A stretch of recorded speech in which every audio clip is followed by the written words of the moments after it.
when we did get into a conference, y'all still had something to say about us being in a conference. So it don't matter. Y'all just gonna move the goalposts. So we'll just stay independent. We'll collect our money and get mad that y'all got to share the money with everybody else. Y'all giving all y'all money to Ohio State. Getting included in the championship. Hey, because Alabama shouldn't have got in over us. That's what I was telling you the other day. They don't get anything from you guys. Bro. They don't get anything from you guys, bro.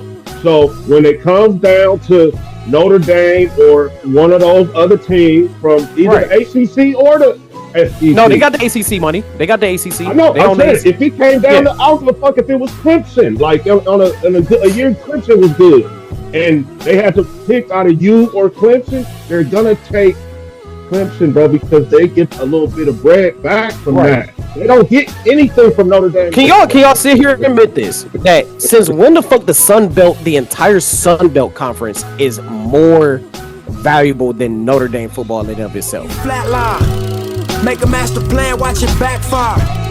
Burn it all down and collect the ashes. Build it back. All right, what up? Welcome to the All Grind Sports Show. We're politically incorrect. I go by the name of JC. Here are my wonderful brothers, co-hosts, OGs, mentors, all that today, man. We got it all for you.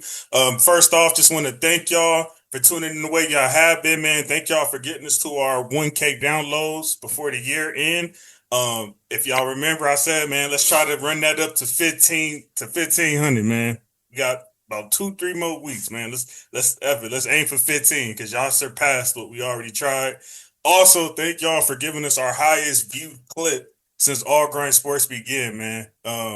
Think we was arguing about the Draymond Kenyon spit, man. I guess they was feeling that one. So I don't know who J-Will, was you here for that one? Yeah, I was okay. Here. Yeah, I don't know what I forgot. Yeah, I don't know. Something. The algorithm is crazy, man. But that's our highest viewed official clip, man. So we're gonna keep running it up. Put it out there. Like I said, make sure y'all check us out on all major directories. Just type in All Grind Sports Show. And yeah, that being said, y'all could have been anywhere in the world, but y'all here with us, and we appreciate that. So I'm gonna introduce my brothers, and we're gonna get right to it. First off, we got my guy, one of Cleveland's finest, one of my good dogs in the building, coming straight from the nosebleeds, my guy Tyrell Jackson. What's going on? First of all, giving honor to God, who's truly the head of our lives. Got to give all praise, honor, and glory unto him. Please protect your children at all costs, and let's have a good episode. Yes, sir. Absolutely.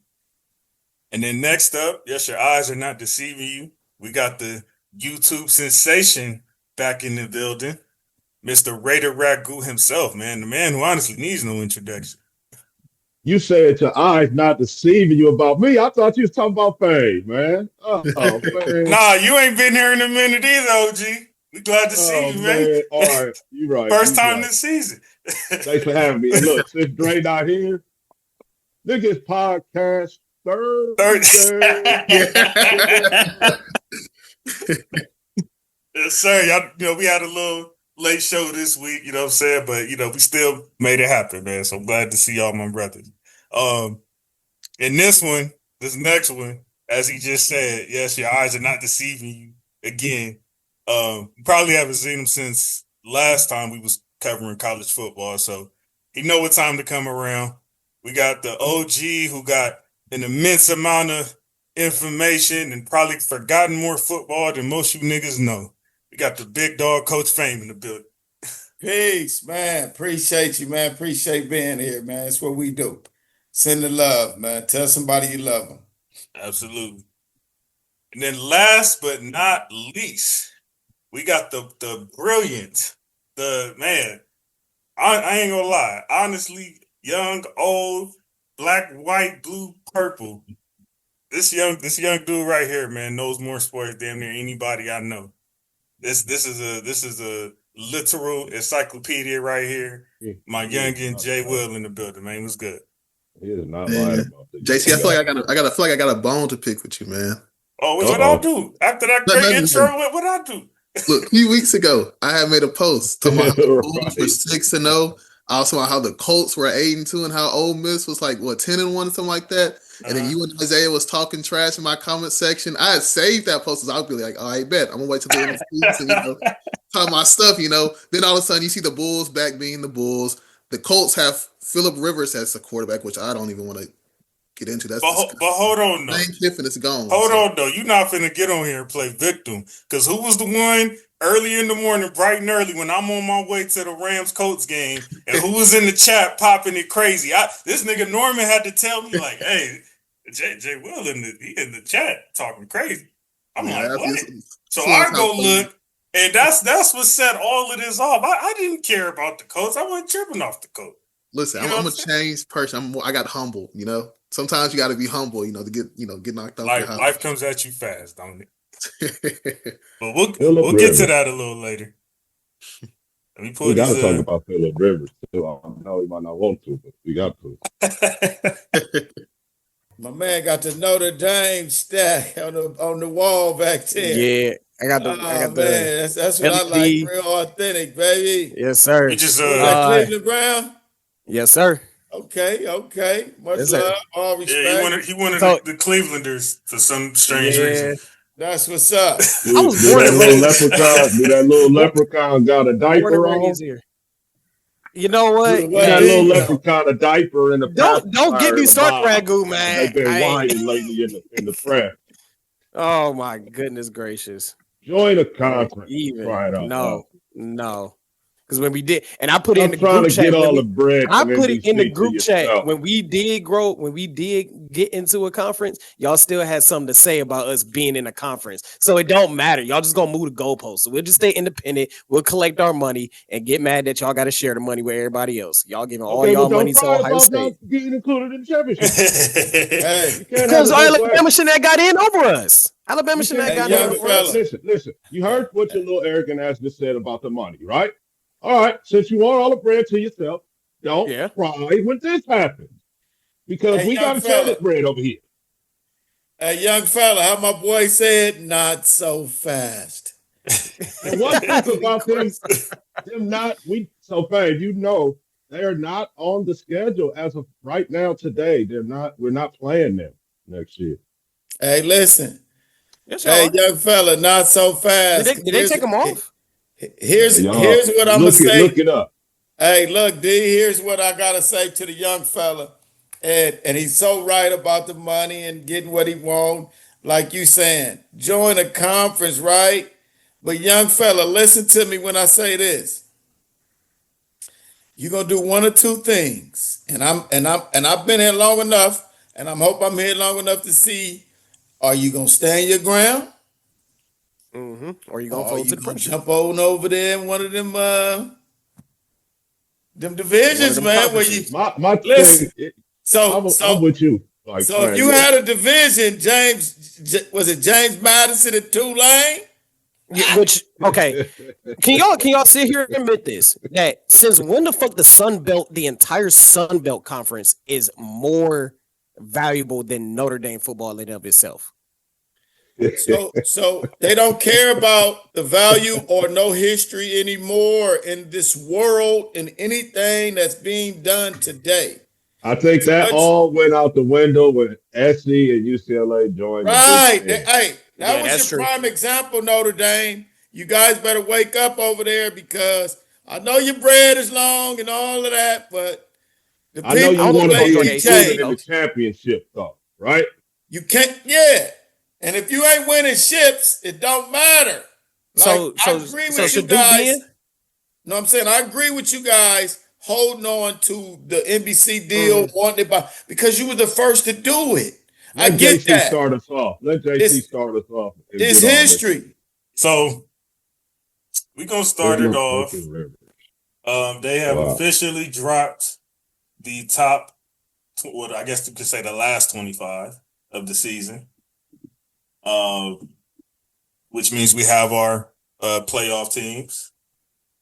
And I'm going to read them on down to y'all from 1 to 25. And then we will do our, our snubs and then our official, playoff preview. Can you tell us where Notre Dame is at first? No. I'm having a hard time seeing it. I don't see. Where'd he go? Where'd he go? Come on back. Don't worry. He can run, but he can't hide. Oh, there you go. Y'all see y'all son? Nah, what's going on? Sorry, I check. Nah, my bad. I had to check on my son. What's up? All right, so look, we're gonna have to run through 25 and who's not 25. So we got we're going one. I'm gonna go from best to least. So we got Indiana, Ohio State, Georgia, Texas Tech, Oregon, Ole Miss, Texas A&M, Oklahoma, Bama, Miami, Notre Dame, BYU, Texas, Vanderbilt, Utah, SC, Arizona, Michigan, Virginia, Tulane, Houston, Georgia Tech, Iowa, JMU, and North Texas. North Texas still ranked as crazy. I know that. So, do you want to start off with the snubs or who y'all think should have made the top 12? Tyrell, you know. No, everybody that's there that made it. Yeah, Tyrell, you've been hold up, man. I'm not gonna let him do this. You've been crying all effing week, man. You've been crying all week. We was on the phone for hours. If you crying, you was in the chat for hours, crying, all that shit. So what's going on? What is your deal? What is my deal? What is your deal? So first off, I'm gonna say this to Jay Will, right? Jay Will, no, it's not even a dig. Jay Will is the only person that made me sit back and question why I am wrong about Alabama getting in, because he is the one that explained it correctly about the quality opponents that they played at the time that they played them. However, that's not the official statement. That, by the way, the head of the committee is the Arkansas athletic director, okay, which Notre Dame went in there and spanked that ass, okay, and he was not happy about it. The statement was, we chose Alabama over Notre Dame because Alabama had a good first half against Auburn.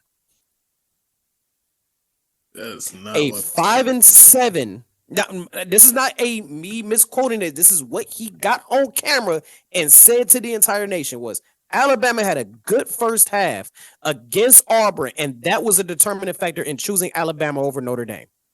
When all the experts sat back and said that if Alabama, this is not bullshit. If Alabama gets blown out by Georgia, you cannot justify putting Alabama into the playoffs. So what happened on Saturday? They got blown out by Georgia. They still get in. What is considered a blowout?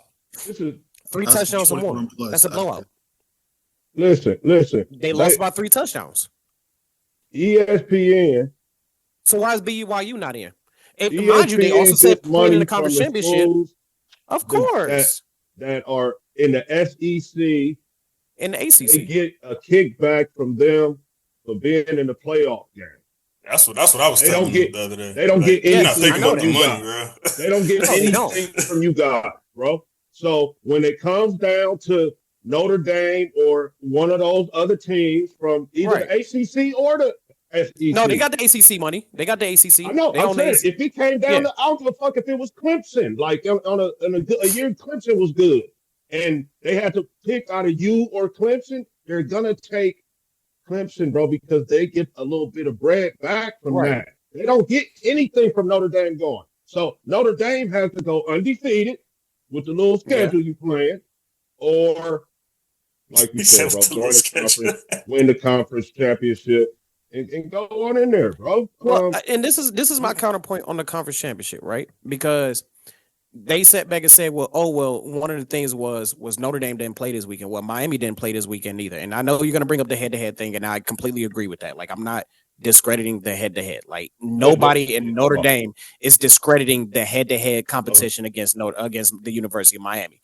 But if conference championships is supposed to matter and championships are supposed to matter, right? But then under the same breath, we keep hearing, conference championships don't matter that much and all this other stuff. Why is Duke not in the damn playoffs then? Because I thought when they initiated the 12-team the 12-team playoffs. Okay. They sat back and said that your Power 4 champions are a lock-in to get into the playoffs. That is a stated fact. So why is Duke not in the playoffs if that is the case? Duke won the ACC. What's Duke's not Virginia, record? Not Miami. Doesn't matter what the record is. They sat back and told us that the Power 4 champions get in automatically. So that is what they told us. Young fella, are you an opportunist? Or you? Of course, that's what they say. Yeah, I mean, because you can win enough games. You just like I mean, I got to side with you a little bit, but I'm looking at the James Madison and Tulane. That's just like having a Duke there. But those records are better. Their records are better than Duke's. And Duke's, like you said, outright, they should be the ACC champs at 7-5 or 8-5, whatever the fuck they is, right? But here's what I'm saying to you. You can't be mad at nobody, man. Listen, you ain't got no homies. Let me just, talk, strategically us. You don't have no homies. You thought them ACC dudes with your homie because you tried to play them by having those other sports. But you big boyed them when you said, nah, our football program makes its own money. So they like, okay.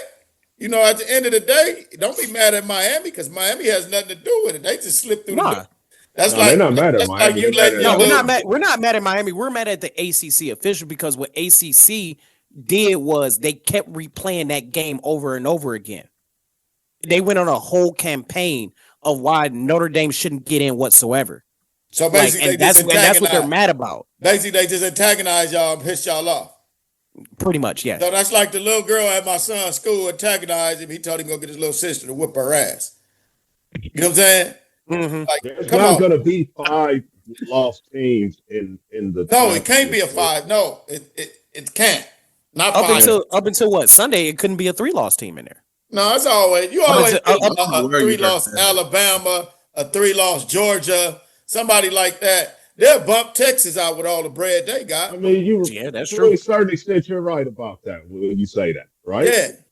But, when it comes down to that last spot, then between somebody that you can get some bread from versus somebody where you're not going to get no bread. And they chose the ACC and the SEC over the Big 12 and the Independent. Well, young brother, man. It's like, what have you done for me lately? Look, y'all ain't gonna give no I'll tell you what it is. This is my conspiracy. Kids and let those kids play in that final game and get that. This is my conspiracy on it as well. Is because all the dudes that's gonna go be lawyers and accountants and shit. Most of them ain't going. Right? Hey, that's true. That's true. My conspiracy is this on this. I haven't heard anybody say this, but this is just my own thought.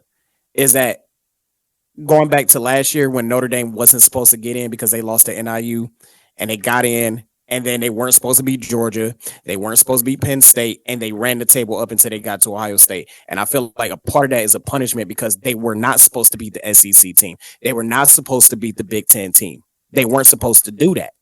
And, my thought process is this too, with everything that they've told us over the years. And this is not just just a 12-team format. We can go back to the BCS era days. Is that especially losing to an unranked team like Alabama did by 14 points.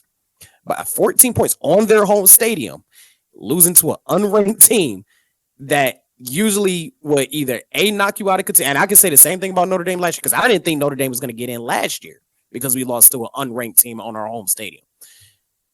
All of a sudden, you're telling me that losing to unranked Florida State by 14 points is more valuable than losing to Miami by 3. That was a top 10 team. Now that you mention it, man, it's been a couple times that Notre Dame probably shouldn't have. Oh, yeah. Even before the playoffs started, when they used to just put you guys into the championship game and this goes back to when you ain't even old enough to know that. Remember when they used to put Notre Dame in games that they perhaps shouldn't have. So, I mean, That's just it, bro. We not gonna. I don't think we're gonna keep going on and on about this, brother. Look, man, I'm gonna give my the leprechaun. Go ahead. All right, so I will say, Tyrell, I will agree with you that I do think the committee kind of messed y'all up, because I think it is weird to say, like, first week of the rankings, it's like, hey, even though Miami beat you, we got you ranked ahead of them. And then every single week when they do these polls, it's Notre Dame's over Miami, Notre Dame's over Miami. And then like the last day, literally like the last day, they switch it around. I think that's unfair to y'all. I feel like they need to have like a set plan, like what's the highest criteria, and like have them ranked. And by there, they decide how you rank the top 25 or the top 12. I do think y'all screwed in that departure. Here's my thing. Go ahead. Yeah, I would say this too.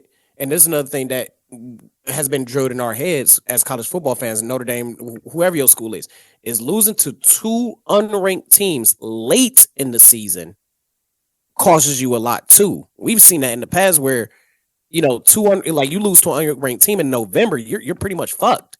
You know what I'm saying? And Miami did it twice. They did it twice. So that's another thing too. Like, everybody go, well, Miami beat you head to head. Yeah, but we also we ran the table the rest of the way through. Miami lost to Louisville. Miami got, who was their second loss? What was it? Pitt? No, they beat Pitt. I can't remember. No, they beat Pitt. I can't remember their second loss, but they lost to 2 unranked teams. And it was kind of embarrassing that they lost to those 2 unranked teams. And even like all the projections, all the AP poll and the college football projections, everybody had Notre Dame getting in. And it's like, okay, we get the Miami case. But I've seen a lot of people outside of that bitch ass Paul Finbaum, fuck him, just basically go, well, how the fuck Alabama get in over y'all? What's his name? Say his name again. Paul Finbaum or whatever the fuck his name is. Finbaum. Bum ass motherfucker. Cut this shit off, bro. Cut it off. It's gone. Your hair is gone.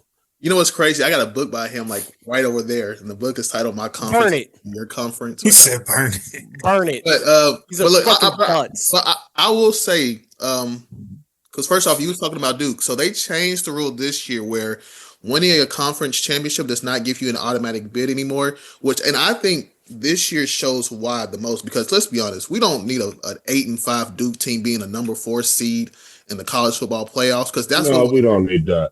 Not when it's like maybe 7-8 teams with less losses than that would be deserving. So yeah, that's not cool. Yeah, I agree. And then I never agreed with Duke not being in. The case was if we're talking about joining conferences, and remember ACC is a Power 4, is considered a Power 4, and is owned by ESPN. That's where my logic is coming in. But do I want to see I don't even want to see Tulane in this motherfucker. And that's not even me hating on them. Relax, brother. Relax. Relax. They're about to get blown out by Ole Miss again. Let me say this as a coach, from a coaching perspective. I would be pissed if I was Duke's coach and I coached us up to win the conference championship and then didn't make it in. Reason being, I feel like, I did maybe a better coaching job than some of these other guys because, you know what I'm saying? I got my team going late. You see what I'm saying? Maybe I didn't have I had an outgoing class, which they did. They had a good team last year, and a lot of those guys left. And he finally got a young team together and won. Now, if I was coaching at 8-5, I'd be like, fuck that. I want to go to the championship. Ain't no question. Yeah. But, it's it would look Mickey. It would look Mickey when you got So that's the thing. 10-2 and 9-3 teams. You can't do it. Right. Well, that's the thing I'm saying as well, young fellas, as well as a piggyback off D. I don't care about my record at that point. You said, like the young brother said earlier, is that if I win the ACC, I'm in. I'm a top conference. So just because I got started rolling later, you looking at strength of schedule, you looking at all the points you throwing in the computer and allowing it to be the computer. But That's what I'm saying about today's game has been changed so much. It don't let you just play it out.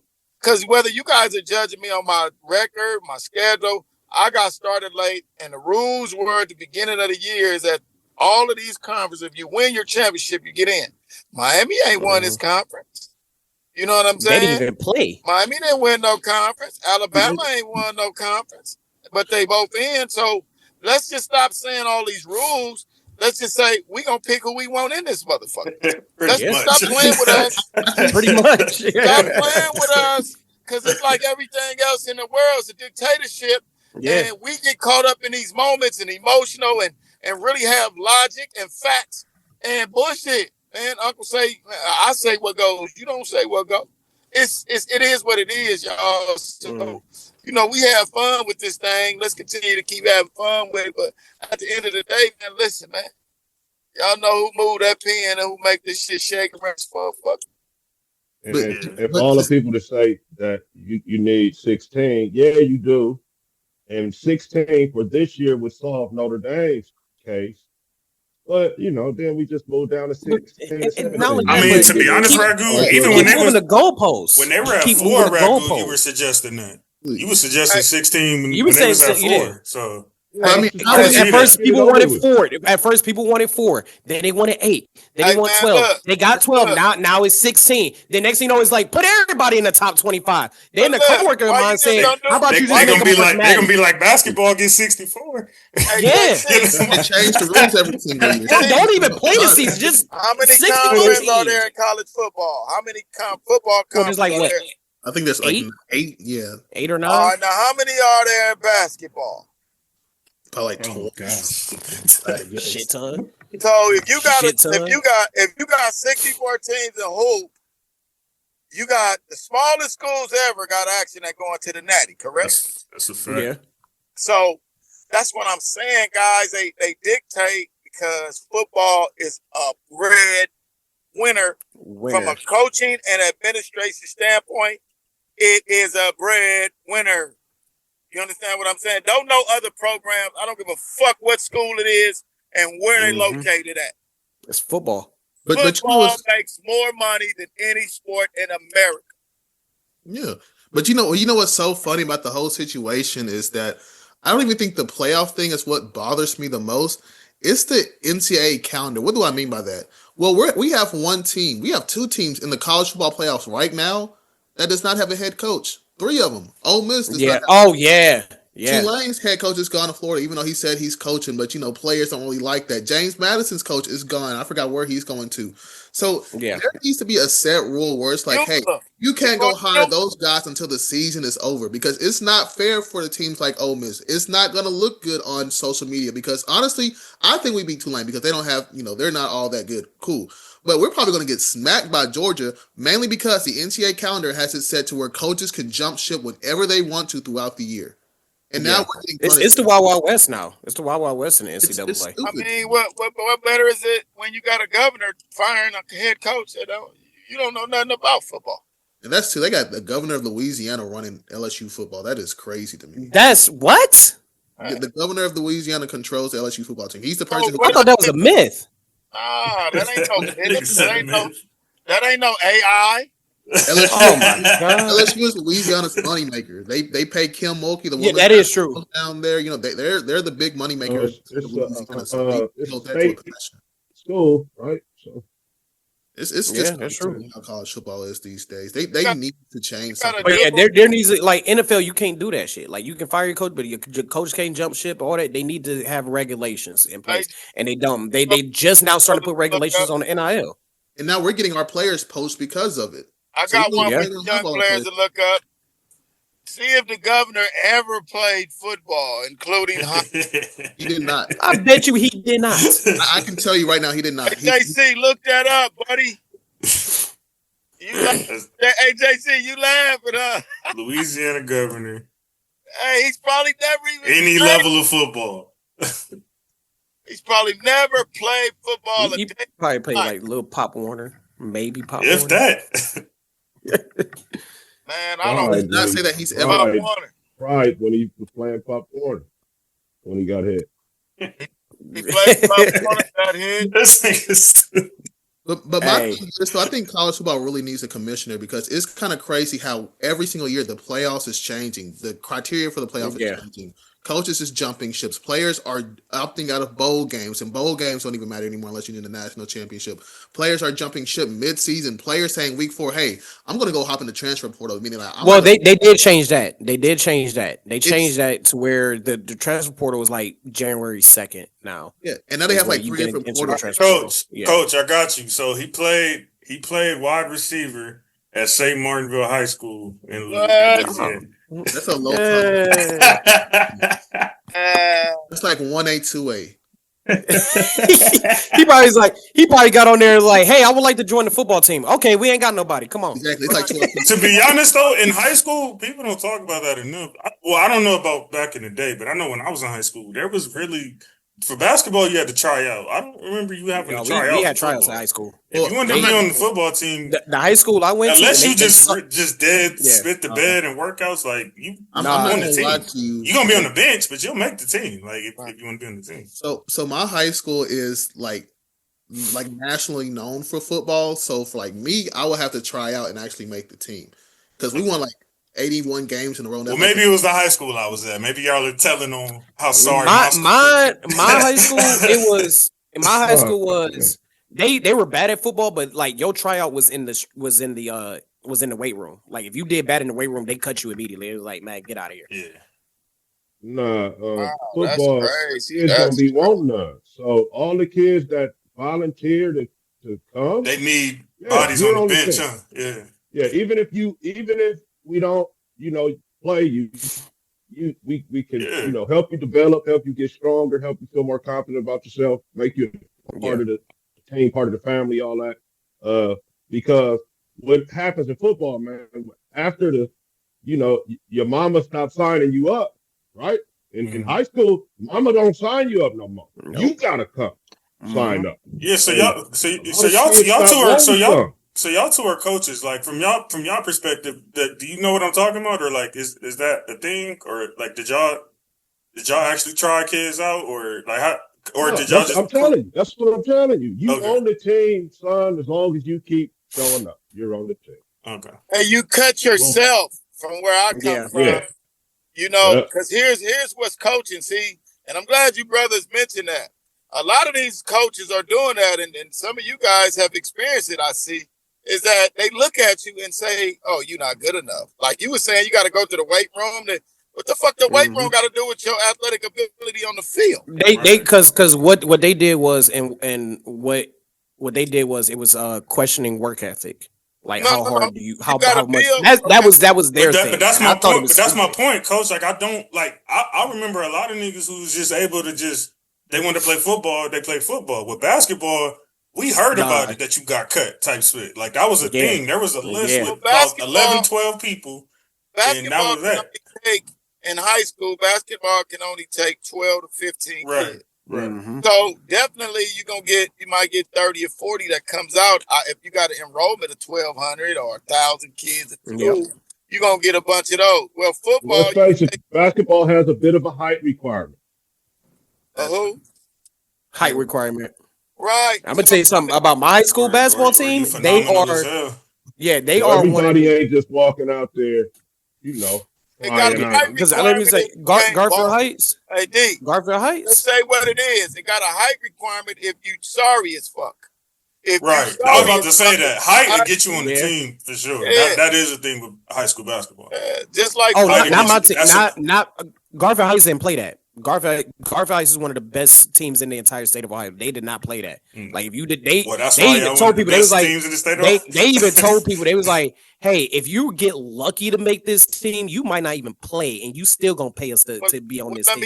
Let me tell you something, young brother. You know why? Because they've already recruited what they want. Right. So outsider that's not in the program, it's gonna be hard for you to make it. And I get it. If they built the program and the program rolling and they didn't recruit you, you're not one of their own, so they don't give a fuck.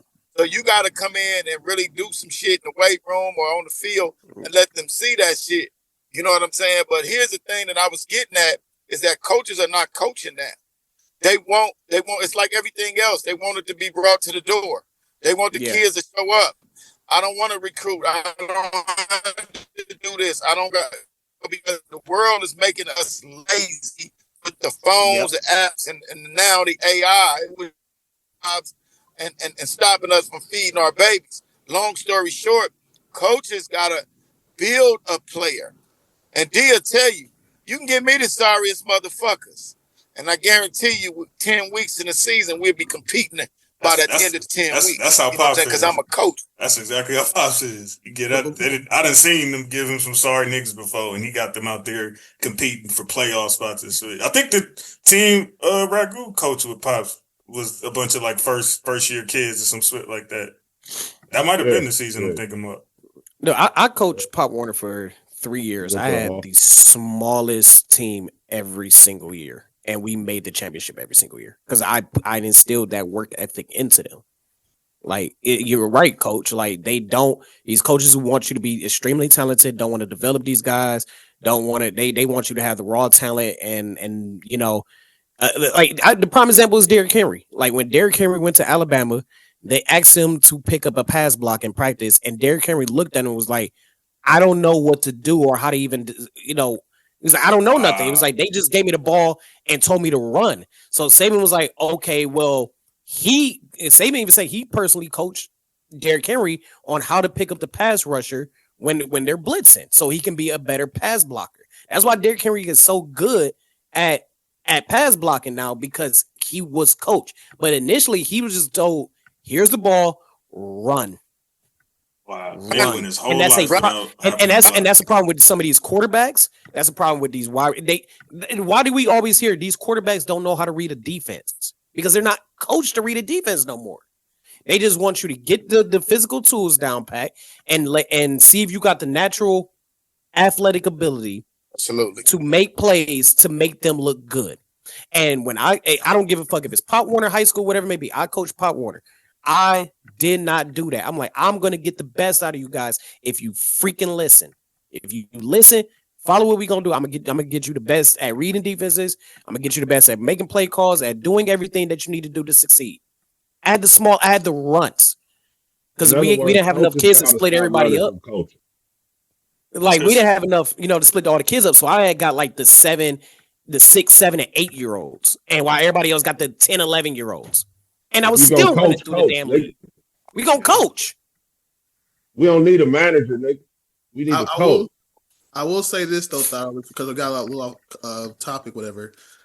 Like I said, I got a book right here. I don't know if you can see it. Paul Feinbaum, My Conference. Burn that bitch. Burn it. All I want to tell you is that if you guys would have just joined the conference, if you guys were in the ACC right now, we'd having this conversation. Because let's be honest. Y'all would have won an ACC championship. Like, let's be honest. Y'all probably would have ran. Absolutely. We played 5 ACC teams and went undefeated. Went 4-1. So if y'all would have just got that extra added thing on your resume, which says ACC championship, I feel like that would have been enough to get y'all in personally, and we wouldn't, be talking about that. Now, look at it, guys. We can stop saying that. What happened last year? Did they need all of this to get in last year? Nope. No. So they only have one off. It shouldn't be no cry or no emotions attached to this shit. You didn't play nobody but 2 people on your schedule.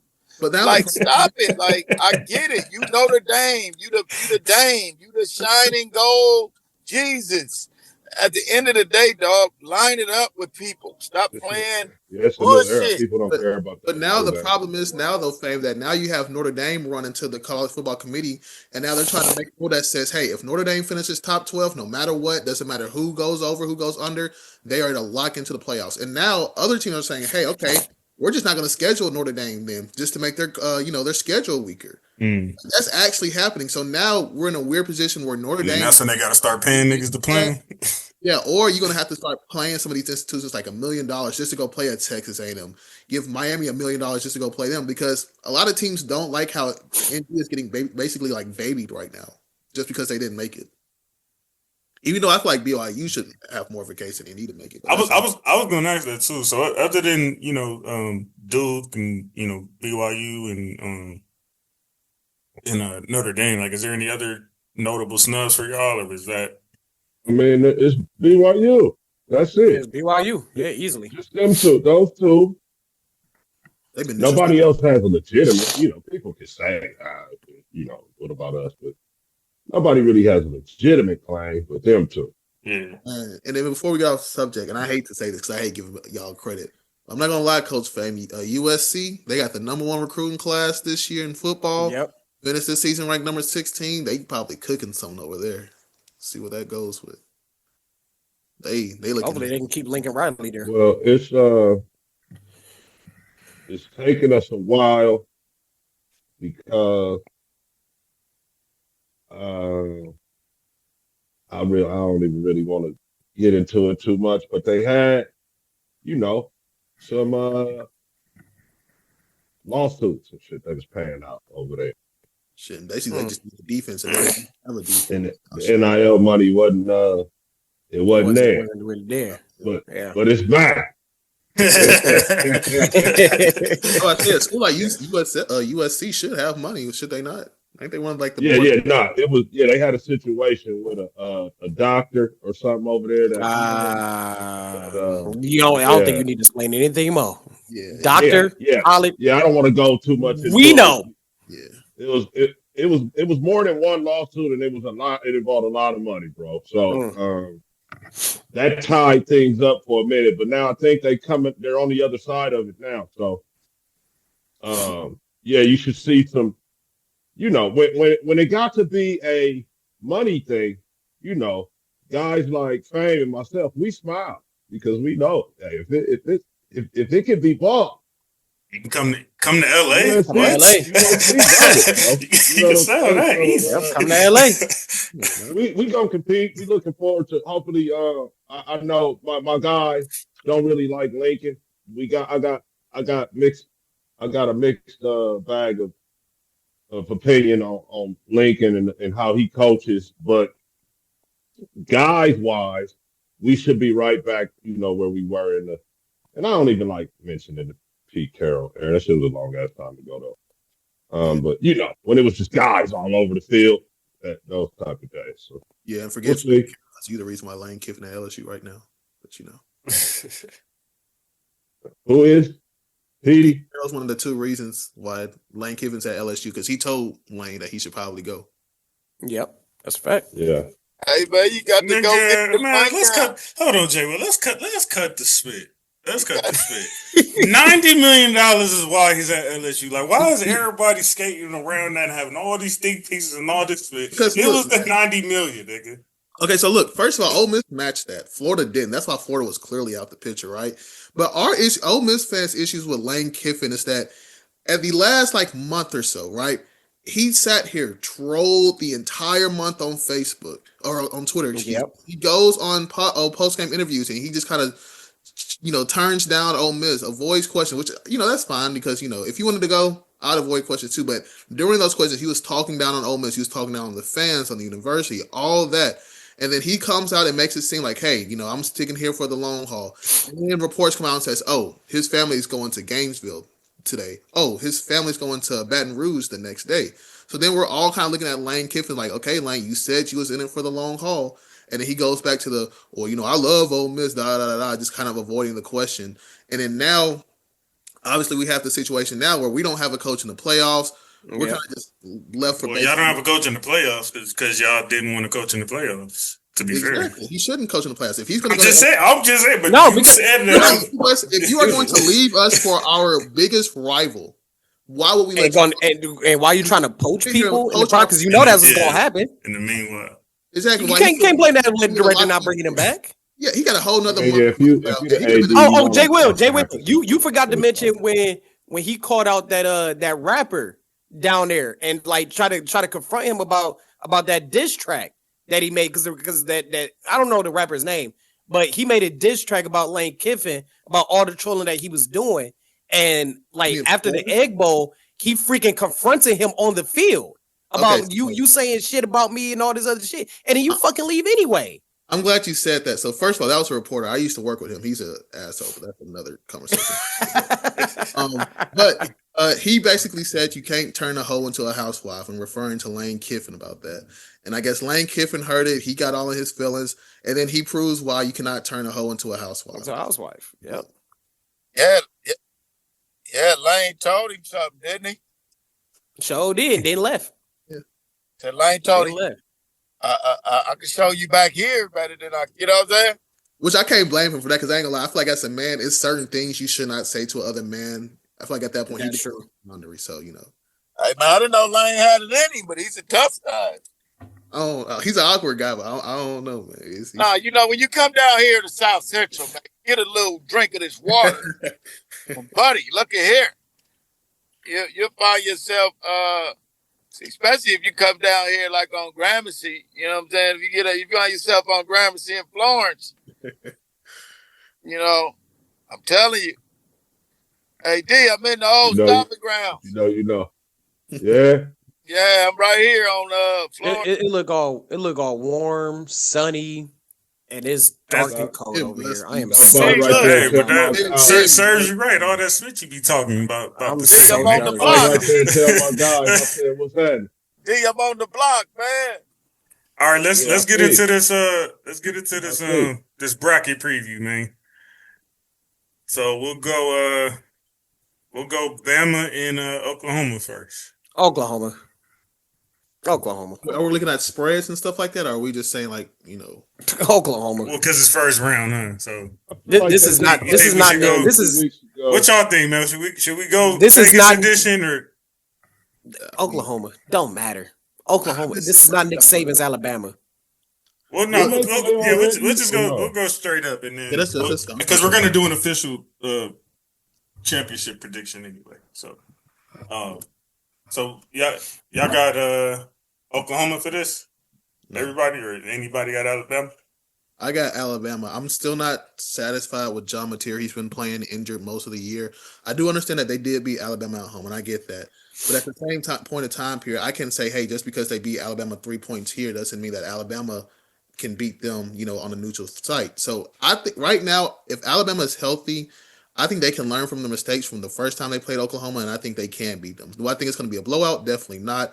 I do think it's still going to be a close game. I do think I think this is where DeBoer shows that he can outcoach some of these bigger coaches in the SEC. So I like Alabama by like 3, maybe 20-17. Yeah, let's do that, man. Y'all can give the score. I go 2017 Bama. Real, what's your score? 27-17 Oklahoma. Ragu, coach. I'm gonna go out there and say I like Oklahoma 28-17 Oklahoma. It's hard to beat a team twice now. Get me wrong. It's hard to beat somebody twice, let alone beat them once. So, but I like coach from Oklahoma. He's a defensive guy. 28-17 Oklahoma. Neutral site. Everything Jay Will said, in a close one. Maybe, you know, a nail biter, like right at the end here. 27-24. Bam. Split 2-2. I don't believe in the young quarterback from Alabama. He showed I don't either. He's scary as fuck. He gets rattled. He's scary. Yeah. Not a tough kid.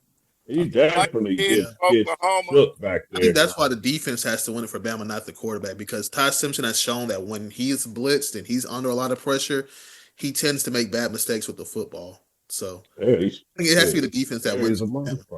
And Coach Venerable is going to get after him. Them sacks hurt, boy. They got a tough defense, man. Probably one of the best defenses in the nation. Let's go Miami, Texas A&M. That's going to be an interesting. Barn burner right here. Definitely a barn burner. That's what we call that. That was going to be a barn burner there. I'll go first. You know, this is going to be a college football bowl game right here, man. This is probably one of the ones you want to watch if you got time. Again, in a close one,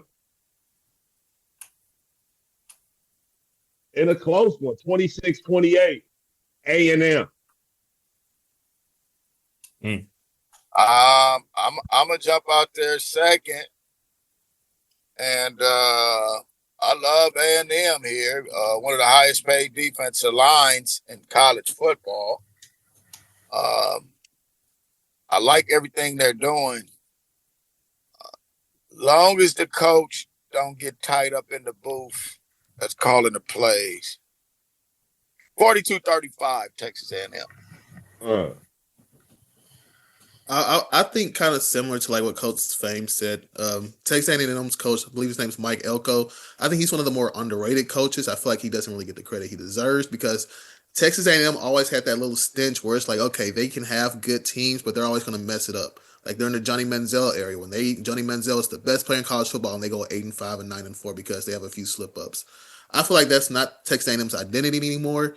But I also like Miami because I still do have faith in Carson Beck. This was a team that preseason I thought that Miami would be a playoff team, and they have shown me that now. And this is hard because I feel like Texas A&M is not really battle tested, but I'm still gonna go 38-35. My Texas A&M off like a last second field goal or something like that. It's not gonna be a defensive game in my opinion because Texas defense when it comes to run is horrible. It's home, real. 35-31 Miami. Ooh. It's a unanimous. Game winning touchdown. In overtime? I mean, no. It could be overtime if it was about 4. That's gonna be interesting. That's probably gonna be the best game this week or that week, honestly. JMU, Oregon. Oregon, bet anybody betting on this game, bet the over on Oregon. I don't care what anybody says. Give me Oregon 52-14. I don't expect that game to be close at all. I'm gonna be honest with you. James Madison is a fraud. They shouldn't even be in the college football playoffs. They've beat nobody. The only team they played against was against an unranked Louisville, and they lost by like 2 touchdowns. Only ranked team that they played against. Only Power 4 team they played against. So I expect this to be an ugly blowout. And they're going to, because it's going to be an ugly blowout, they're going to change the rule next year by saying, hey, 2 non-group of 4 teams cannot make it. Because we just watched Oregon stutter. You say they're going to get beat so bad, it's going to be a rule change?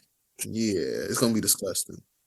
They're not trying to have that Georgia TCU thing happen again where they got... That's what they thought was going to happen in the first place when they made 6 teams. That was going to be too distorted. Yeah.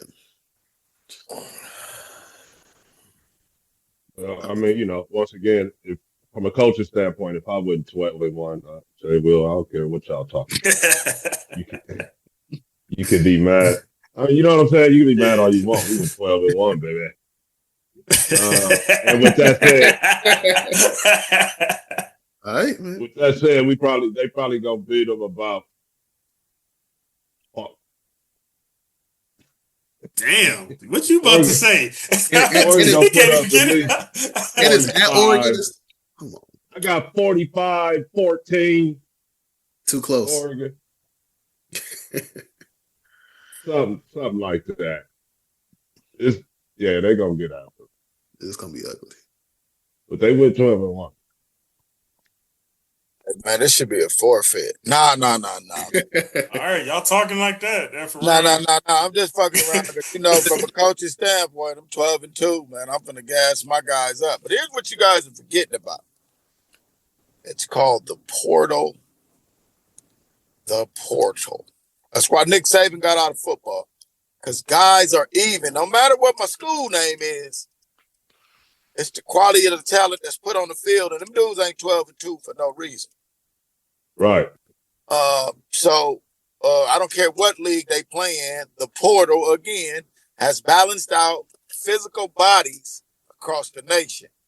So, I know Oregon you guys were don't do coaching their this thing. team.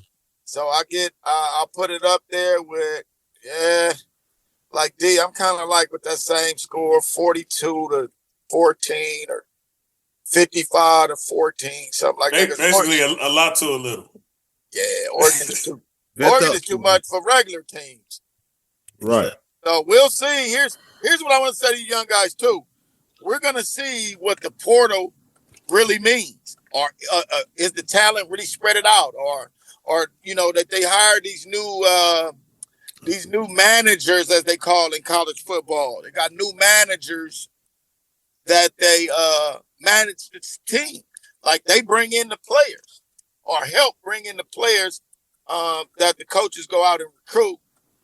Yeah, they put together the roster now, so we'll get to see. So, if any of you guys were coaching James Madison, you would feel the same way. Yeah, definitely, you guys will. I know you will. You've been there coaching up. Look, man, if I was coaching James Madison, I already got, I've already made my legacy. I got whatever team. I can't remember what job he went to, but he got whatever team waiting in the back corner, waiting for him to lose so he can go ahead and join. This is going to be that coach's opportunity. Yeah. Coach he deserves a raise. He does. AJ Will. He does. AJ Will. He deserves a raise. AJ Will. What's up? Y'all will take the James Madison Q right now. Indiana coach Will. Similar. Sounds like a job for you. They may need to call you. I don't know. Hey, they similar need. To Kirk Signetti. Hey, Fang. Kirk Signetti. He was coaching. He was a position coach at a big school. He's making a couple $100,000. Ironically, he was the last coach at James Madison. Yeah, he took a fake cut to go be the head coach of James Madison at first. And then built that up, got a raise there. And now he's over in Indiana making, I don't know. Oh, the Indiana coach? You saying the Indiana coach? $11, $12 million a year now. The Indiana coach? He was making 170. He was making 170 coaching wide receivers. The Indiana coach? About 8 years ago. Anyway, Coach, I do agree. I mean, you speaking of the portal, I remember Ragu said something last year regarding what I do dislike about it, and I've seen it more over this past year of what Ragu was talking about, where he was saying, this new culture of like, coach, tell you about yourself. Now your little whole self jumping in the portal. I do dislike that aspect of it, though, even though I get what you're saying about it being more balanced. And I've seen at least one case, JC, where the school sued the kid for some of that bread back. Yeah, I did see that. I forgot who that was. That's about to be a thing. You know what I'm saying? That's about to be a thing. Nigga, let me get some of that bread back, nigga. Oh, man. Do y'all think all together that, and I knew this could take up a whole show, this question I'm about to ask, so let's try to keep it short, but do y'all think this can or will inevitably somehow get messy with this NIL portal culture? It already is. Hell yeah. I feel like it's got to be a little more regulation brought forth, a little more legislation, if you will, because like somebody has said earlier, it's the Wild Wild West right now. We in uncharted waters. They trying to do the right thing. Coaches are now lashing out by, like Kiffin and them. They just like, why should I give it to them? I'm out of here. I'm finna go make 90 mil. The players are doing it. And now you got, which should be the real story of what we're talking about, is these schools with these equity partnerships now that they sign and deals with to be able to pay these kids. So the money's starting to get a little bit out of control. Like I was talking on the phone to little bro earlier.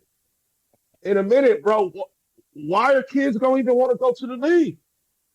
I was just about to say, I just seen some. I forgot who that receiver is. I think he's like one of the number one receivers in the nation right now. But he's getting more than JSN right now. I heard when the Michigan coach did what he did, they said Kiffin offered up the kid something goofy to wear. If that's my son, be like, hey, yeah, take that shit, son. Then we don't even gotta go to the league. They doing though. We good. after that. But so I'm gonna say this. I gotta slide out. I'm gonna say this. All right, brother. All right, one. I gotta go. All right, how about that? So one for the prediction, I'm gonna say James Madison upsets Oregon and wins 24-20. We'll see. We'll see. Hey, you want to bet? When I look at James Madison, at least just on the paper wise, they have the second best defense in the nation. They give up 15 points a game. I'm an opportunist. Do you want to bet? Do I want to bet? I'm not betting that much money. Definitely ain't betting that.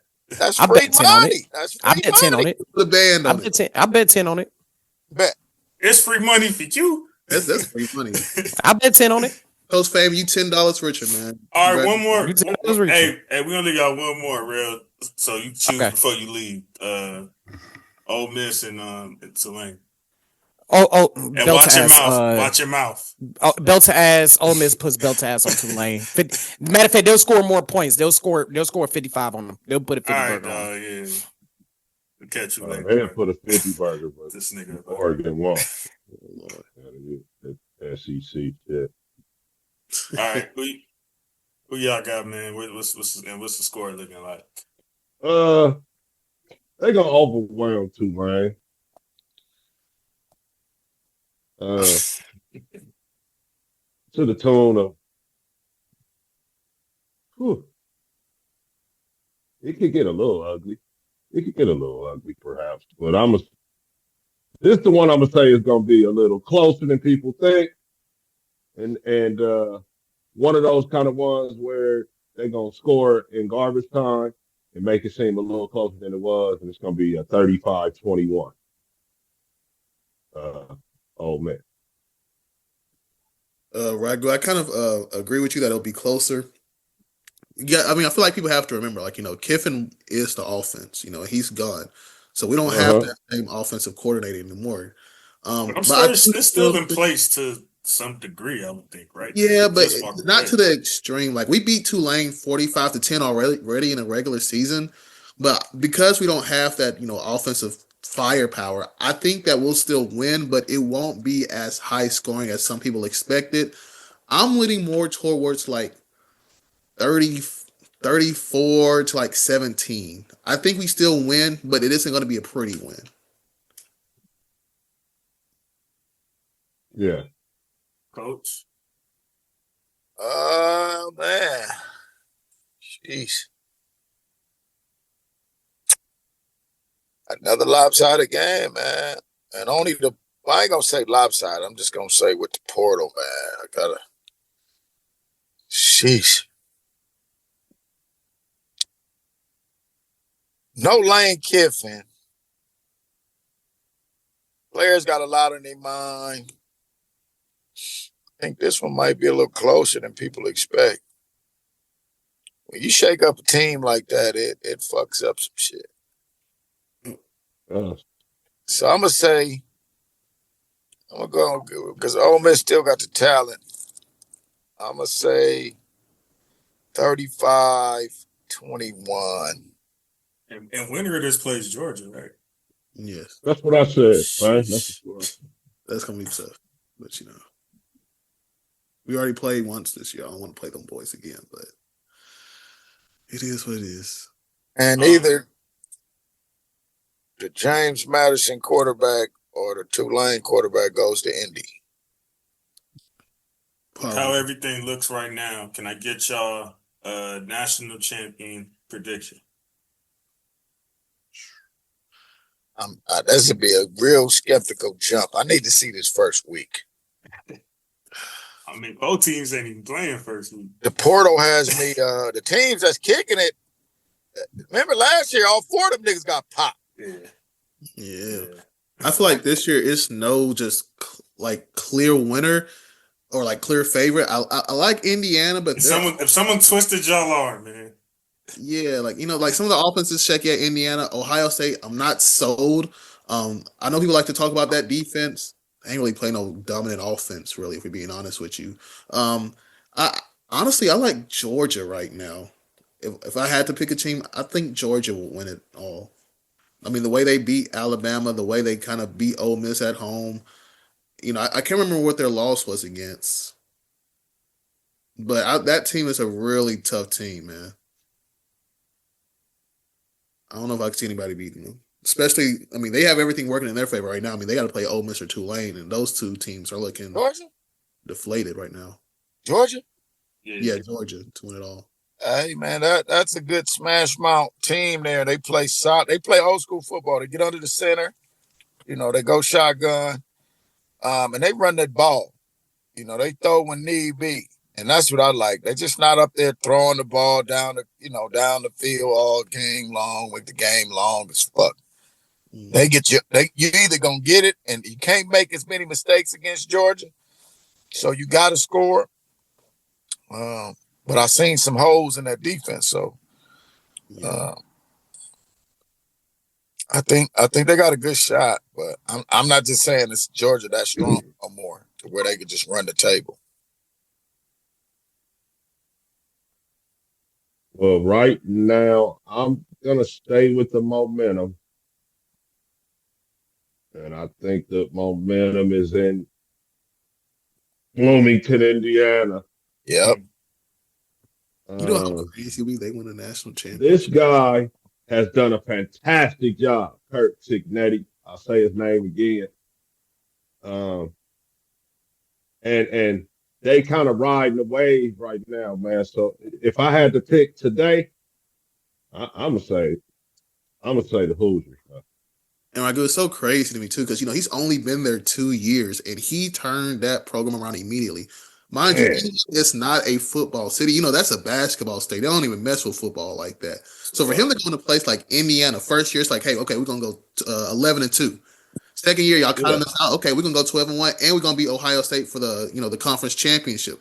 Yeah. It's hard to sleep on that team right now. They got a lot of eyes on them. Hey, look, and what was the score of that game when they beat Ohio State? They held Ohio State to 10 points, mind you. That's what exactly, man. Julian saying, all the boys. I'm telling you, that's right now. If I had to pick, they number one. It ain't like I'm making some hot takes. So. But I don't hear nobody talking about them like the way you just did either. So yeah, they still a smaller market, so they don't talk like about. You just said, that's a basketball state. So. Yeah, it'd be good for football if Indiana wins the chip. I'm not gonna lie to you, Coach. So, Coach, you was leaning towards Georgia. Did I hear you right, or you was just no? I was just commenting on what you were saying. No, I'm not leaning towards Georgia. My guy jumped. Went to down there with the Bayou, so I kind of fell off Ole Miss, and I'm like D now. I'm riding the wave of my second home, Bloomington, Indiana, man. Okay. This is what I'm talking about, guys. When I say coaching up, this is what I mean. He's got a fan. When I say a guy has a resume. When I say a guy has turned a program that, again, he said it just now. Jay Will just said it. Oh, basketball state. Oh, he didn't turn this shit around. And I can remember going to UCLA Indiana game last year and hearing the fans as we walked back to our car saying how they were up tempo about them winning last year with 11-2 record. Now for them to double back and come, like if you watch that Indiana team, they don't make mistakes. They don't get fancy. They just beat you up. They get after your tail, man. So and that quarterback is out there spinning that rock right now, bro. I ain't gonna lie to you. He's top 10 pick. He's I'm not tough. even going. Yeah, I don't want to even start talking about that. Jay Will, we're gonna get into the draft, of course, but. Man. I'll leave the pick alone, but he's a tough kid from Cal. Last name Mendoza, correct? Yeah, man. Yeah. Hey, man. I think he makes some tough throws in some big time moments, bro. He's not flashy. He's not your typical looking quarterback. A lot of guys passed on him because of his last name. Yeah. And he's showing. He's showing you guys for passing on him. He's doing what he got to do. He's leading his team, man. He came down here and whooped UCLA. Who they played again? They played UCLA this year. He didn't come down. No, he wasn't on the team last year. He was at Cal last year. But I watched that dude whoop on Ohio State, man, and didn't get rattled. You know, things were not going well, but didn't get rattled. Game. Yeah. Didn't get rattled. Stayed poised the whole way. Especially coming down the stretch right there. Yeah. And you know what's so crazy? I did not know this until I just Googled. The backup quarterback for Indiana is his brother. His little brother, man. Oh, that's crazy. Wow. I didn't know that. Here's what I want to say about the guy, D. And we talk about it all the time. He got the shit knocked out of him. Young brother come in for one play, and he goes right back in and wins the ball game. And you know what happened when he went to the sideline? What cured everything? Hey, and I used to say it. What was that? Water. Drink some water real quick, bro. Right. Drink a little water. Get your ass back in there. Drink a little water. I'm telling you, at them times, look, even when you was a kid, say you get a little not banged up. Right. You get some nice cold sip of water. But when you tired, man, water feel like medicine, bro. I'm telling you, get back in there. It's like nothing ever happened. It's Michael's secret stuff. So Anthony Richardson, good man. But yeah, man. When you tired, cold, what up, baby? Man, let's go. He just went over there and dropped some water, bro. I know this is extremely fresh, so I don't know how much information or how much I've looked into it, but Michigan situation. I was wondering if we would go touch on that. I wasn't until there were certain elements of it I seen that I wasn't a fan of. So I did want to get y'all thoughts on it. You gotta have more control than that, buddy boy. I ain't gonna be really speaking. Look, man, at the end of the day, man, you are the representation of Michigan football. Apparently, this relationship is going on for a while. Apparently, now I don't know full reports, but the rumor is, and even ESPN said this, that he got the girl pregnant and wanted an abortion, whatever, and then ended up wanting to like kill whatever other assistant and things like that. First of all, I just want to say, your mental health matters, all that good stuff, but it does not save you from the consequences of your actions. That's so right. Being locked up right now is 100% on him. On the other side of it, it also shows me that, dang, Michigan, Lane Kiffin already got a job somewhere. John Summerall at Tennessee, he got a job somewhere. Who y'all gonna go hire? Ain't nobody else left on the market right now. And I want this to be said too. And, anybody else black left on the market, so I don't know I've never talked bad about this guy before. Hey fellas, I'm gonna holler at y'all real quick. I'm gonna get back with y'all. Appreciate y'all, man. Absolutely, man. See you later, big dog. Okay. I like to shout out to Jim Harbaugh, for setting this guy up.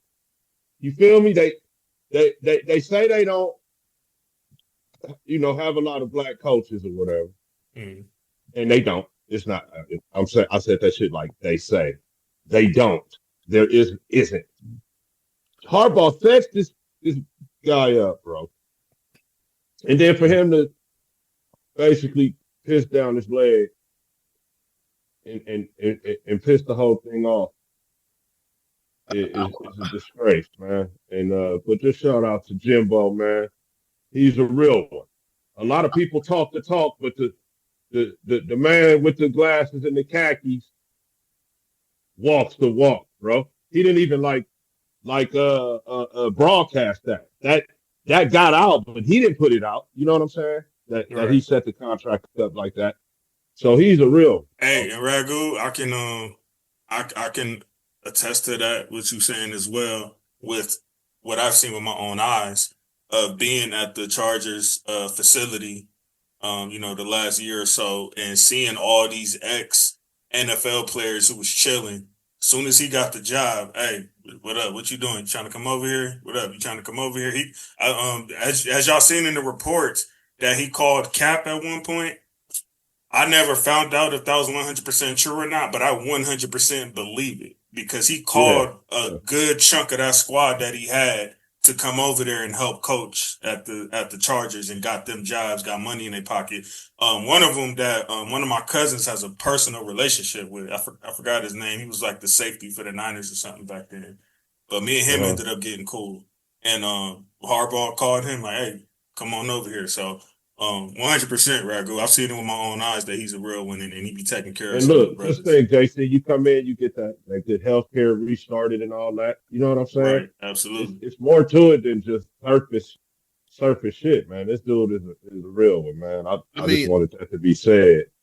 I feel like it depends on who you talk to that matter. And I only say that because even though I do believe the whole Chargers thing, JC, the way he left Michigan was kind of weird to me because you got to realize at that same time period, right before they won a national championship, they get caught with another coach stealing signs or whatever. And then it's like, oh, okay, Michigan come down hard with penalties, whatever. Jim Harbaugh's like, you know what, F it. I'm going to split. I'm going to go to the Chargers. The NCAA cannot penalize me if I'm not in their program, whatever, right? He gives the job down to Sharon Moore. All of a sudden, when the investigation comes out, Sharon Moore's sitting over here deleting text messages and stuff like that. So that was Sharon Moore's already first offense before he even coached a football game. And then now you have this to add on with it. It just continues to put Sharon Moore in a bad light. Not saying that Jim Harbaugh is responsible for the recent stuff that's gone on to it, but it makes me look at Jim Harbaugh like, hey, did you kind of know about this situation beforehand? Or is there a reason why you left to go to, there you go, whatever. Oh, yeah. That's the way to look at it. It's the same thing when PD left here. The sanctions came immediately after. He knew, but still, he wasn't like let the tall guy get it. Yeah. You feel me? Like after we come out of this, you gonna have yourself you gonna be the coach of the oldest college football program in football. After you go through whatever you're gonna go through. But I'm just saying, but I feel you though. I feel you what you're saying, though, Jay Will. It's like, you got out when it was. Man, I just hate to see my brother just fumble that job like that, though. It's like, dang. He straight fumbled it, and it was over. Like, we don't even get those shits like that, man. Like, when he fumbled it over makes it even more disappointing. First black coach, I think, in Michigan history. A lot of teams has never even had a black coach at all. See what happens?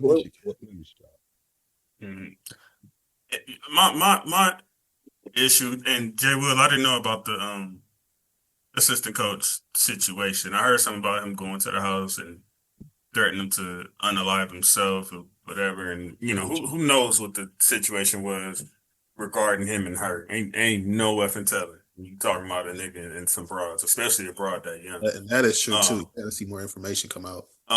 But as of right now, I'm hearing about jail and 5-6 charges, and I'm like, I'm just kind of like taken aback. Like, you a piece of spit, you feel me, for what you did, but jail, charges, and law enforcement being involved to this degree, like it started to give me the vibes of what I was talking to you about the other day, Ragu. We was talking about Tiger. When I was a kid and all of that happened, I'm thinking this nigga Tiger didn't, unalive somebody or something. Like, I thought it was a, what I'm saying? Like, I'm thinking it was just like, oh my gosh, he's just the worst disgrace. Like, cause I not fully grasping or understanding what was going on. It's just the depiction. And I feel like if I was a kid looking at this, I would probably look at it the same way. So I was starting to get those vibes, which is the reason why I wanted to address it to, kind of get a better understanding. And it's crazy. I'm glad you kind of said that because I've also seen rumors that this situation may be so bad that the athletic director may even have to step down at Michigan. Like, that's how big this issue is. So this could really be a program changer depending on, certain things. Because if he's in jail locked up, obviously somebody else has had to know about this situation, because I've seen reports from like months ago saying, hey, Sharon Moore's been doing this, this, and this. And obviously we don't believe it at first because you're like, he wouldn't do that. He ain't that type of guy. And now we see all this coming out. This tells me that, hey, somebody else in that locker room or, on that coaching staff knew about this situation and decided not to say anything else about it. Well, at first it just kind of sounded like a email you ducker, you just, I thought hanging around where you ain't got no business type thing. And I was thinking, like, that's not like a super big deal like that. It's a big deal as far as a man, but again, we're talking football. I'm not getting into the personal split. You know what I'm saying? So I looked at it like, okay, like that's what happened. But then again, I started hearing about jail and, and I'll start wondering like, okay, well, is she underage or, was it a power trip? And, but they leave all those questions out there as of right now. So, I just want to make sure that things are being done in a ethical way. And I know that sounds crazy for what the situation is, but I think y'all get my drift. Yeah, I know what you're saying. Like making sure they're not extraing him out. Right. But I 100% agree with you, Ragu. You got to be more responsible as a man. And, this is what, tiptoeing around in that type of spit, this is what can come from that, Yeah. You got to be more responsible than that. And that's just simply, it is. That is what that is right there. You fumbled it, and then you compounded it with some bad decisions after the fact. Man, and now you find yourself in a slam. And I feel like you can go even deeper with that. In your personal and professional life. Yeah. Yeah. I feel like we gotta, I don't want to say black men, but men in general, we gotta do better as of like, especially at a younger age, because Coach Moore is only like 39 years old. Like, we gotta look at who we talking to these days. Like, you can't just mess with everybody. Right. I'm not one of those situations where like, he wasn't in the wrong. But at the same time here, it feels like every like 6 to 12 months, I always hear a wild situation about some NBA player, some coach or something like that being involved in some, charge or, something around like another girl, and, a lot of BS kind of comes up, like child support and all that other things. I feel but I've heard that culture is very like, that's not out of the norm.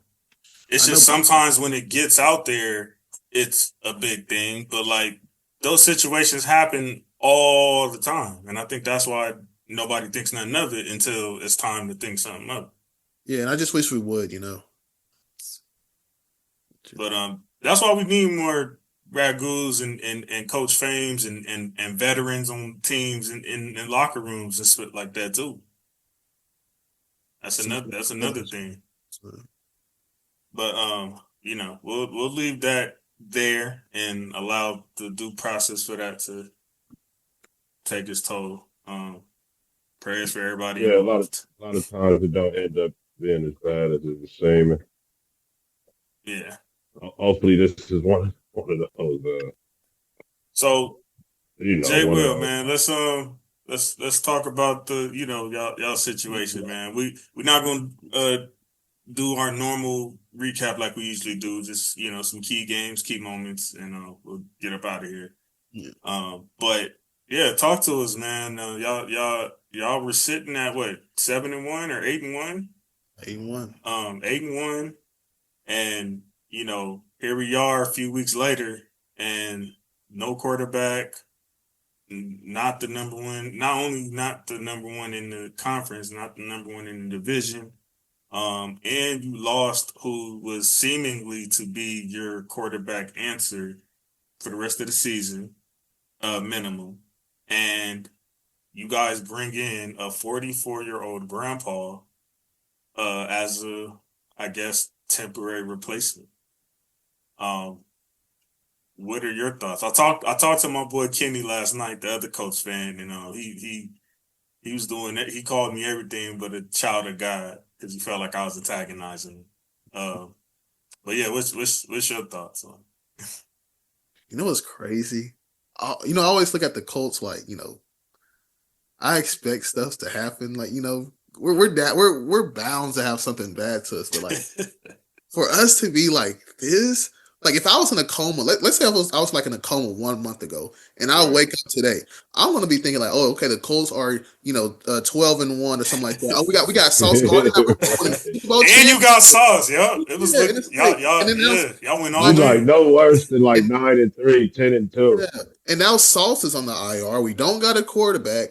We don't got Anthony Richardson for whatever. I was about to say, even AR is like, I didn't even know he was hurt. I was like, okay, well at least we could see what he got. Yeah, he's been on the IR for like the past like 7 to 8 weeks. He had some like weird freak accident with his eye. And that's how good Daniel Jones is playing that we didn't even know that. Yeah, and like you said, Daniel Jones was playing on a hurt ankle. I don't think he should have been playing on it anyway, in my opinion. Riley Leonard gets hurt, and now it's like, dang.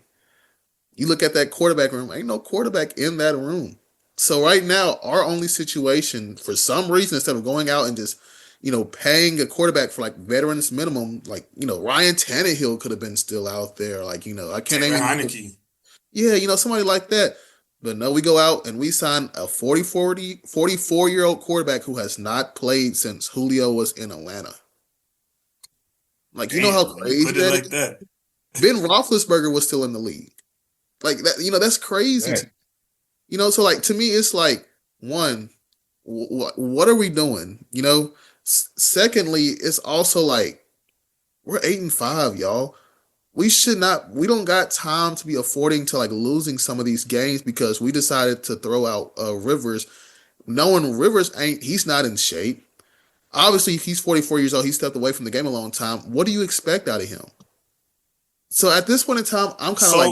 So here's what Kenny was telling me. I don't know if you're aware of these things, but he said something about a relationship with Steichen, being familiar with like one of the coordinators like in San Diego or something like that, and there was some ties there to where it went past just football athletic ability, and it was more so about like him knowing somewhat this system. Like, are you aware of that? Or if that's true, then I lost a lot of respect from the head coach in that standpoint, because then it tells me that may have not been a business decision. It may have just been like hey, we could just do this, and this, like F it. We're probably not going to do anything else.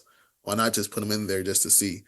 But honestly, man, it's a weird situation. I've never seen anything like this ever. Like, it's so bad that our backup, if Phillip Rivers starts, is Sanchez, our punter. You know what I'm thinking? Honestly, what it comes down to, what I think it is that y'all are looking for. I think y'all want that Flacco off the couch moment. I think that's what they chasing with Rivers. But like, it's been 5 years, man. Like 5. I get it, but I mean, how long was Flacco sitting down at the time?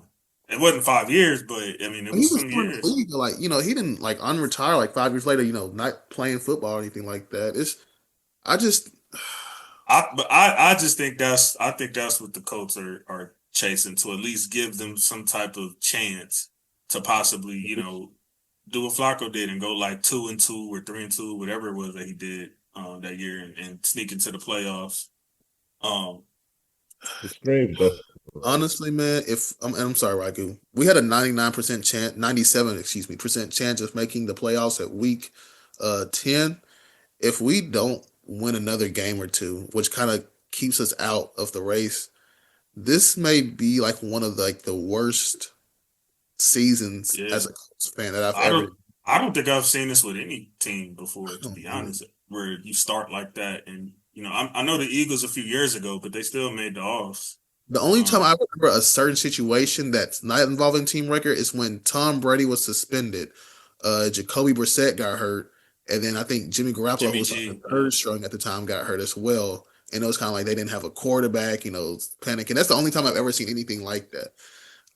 There was a situation with who was it, Denver, during COVID, and the whole quarterback room had got exposed to COVID or something like that, and they had to get a practice squad receiver The little play quarterback. Yeah, that's so I guess that's the closest. A pandemic is the closest because of a global pandemic. It's I know when I say it like that, right?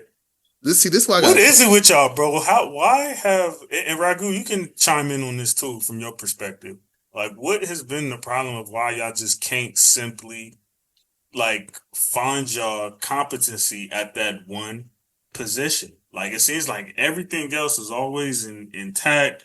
Another thing my boy Kenny said that, I kind of noticed y'all either start great, finish mid, or vice versa.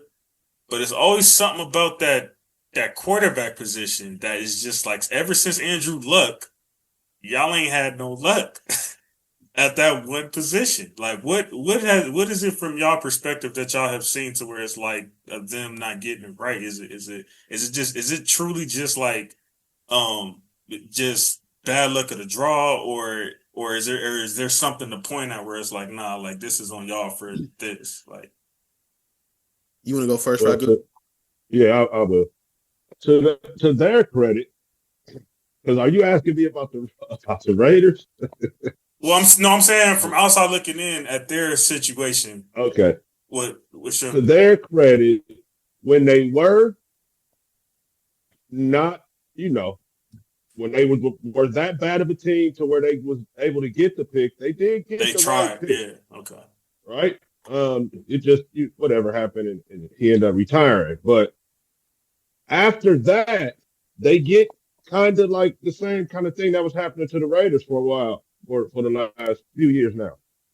They not good enough to make the playoffs, and not bad enough to draft position. Yeah. Okay. So they end up getting a lot of good players. They did get a top 5 pick though, and they took AR. Yeah, remember that? They kind of, the verdict is still out on that. Because they wanted a quarterback that bad that they took somebody who was going to be considered a project. But that was their intent. They got a lot of good players because of their draft position. You feel me? So the team is filled with good players at all of the positions. That's something even some that aren't there anymore. They drafted a lot of guys. The QB, and then they had it going. There was a game or two in there where he had got a little bit exposed and was kind of coming back down to earth a little bit, but they were still playing. And then, for this to happen, and now Rivers, it wasn't pretty. It wasn't pretty watching him play his last couple seasons. And Jay Will, if he starts this week, do y'all know who the first team he finna play? The first defense he got to play? It's crazy, bro. You got to go to Seattle on the road. That's the first defense you're going to give this man? That violent defense over there? Man, it's wild there. Seattle and Houston have been the most violent defenses in the league this season, and he got to play both of them if he makes it to the Houston game. Let me make sure I start JT this week because that man finna get like 30 carries. I did want to say though, JC, do you know what? There's a medicine. There's a little pill out there. It's called a placebo. Do you know what that is by any chance? I don't.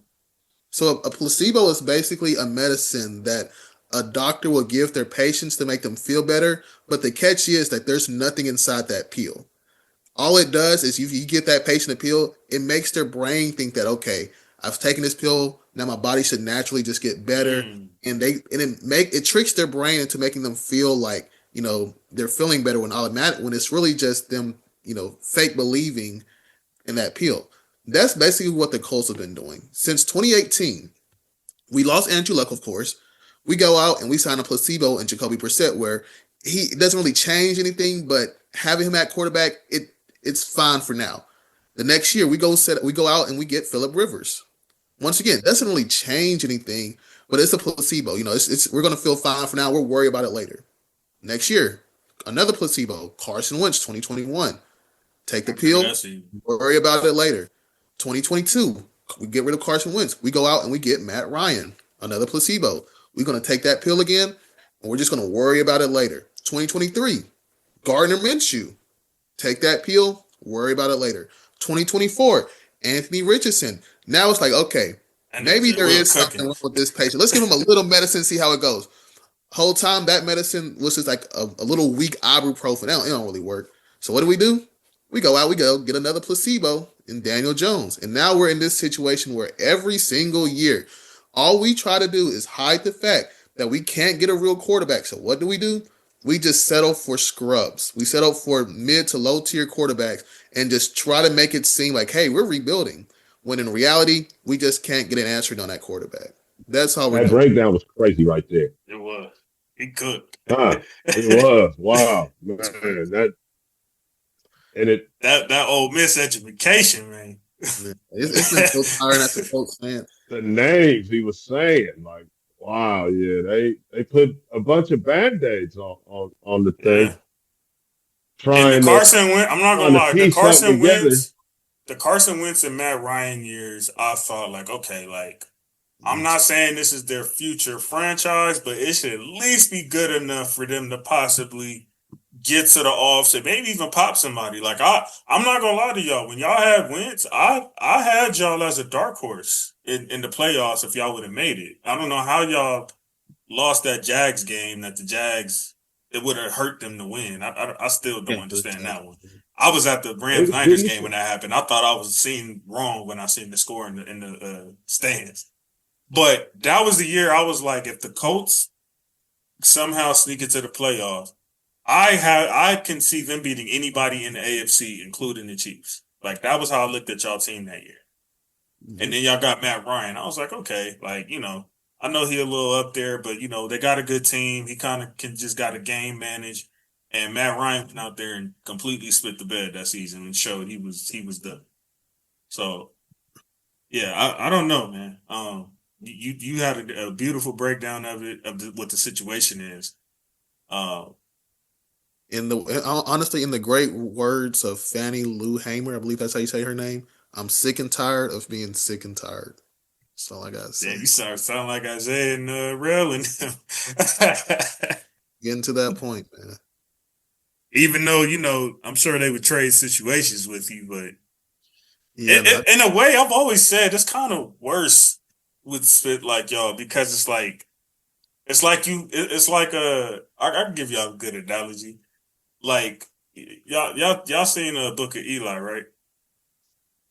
Yeah, that sound familiar. Well, yeah. So Ragu knows it. You know how he was chasing the Bible Law movie. Oh, and then find out it's it's in Braille. So it's like you finally got what you want, but it's still so far away.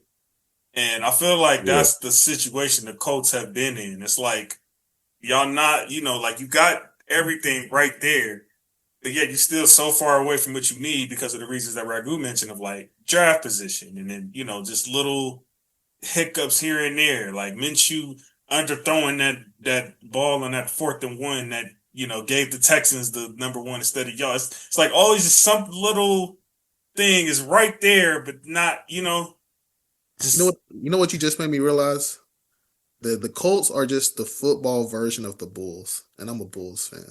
We're in the same boat every single year. I would say y'all better than I feel like we can. Well, I get it because y'all have been playing the last few years. So because like kind of like you know, like how we said a couple weeks ago, like how you know we kind of ignore the Colts, but somehow they'll always be like in that in the hunt. Yeah. It's kind of like nobody really thinks about the Bulls, and then all of a sudden they're in the play-in scene. They're playing like Miami just to get bounced, you know, and stuff like that. It kind of feels so similar, man. Like every single year. I just don't understand you being from. I mean, I don't know why I be saying Memphis. Where are you from? Mississippi, but I'm like 30 minutes from Memphis, so. Okay, so it's the same origins. Yeah. You could have chose any team you wanted to without being labeled a bandwagon, and you chose the Colts and the Bulls. Yeah, well, I told you I had a Ole Miss wide receiver name was Dante Moncrief. He got drafted by the Colts. That made me a Colts fan.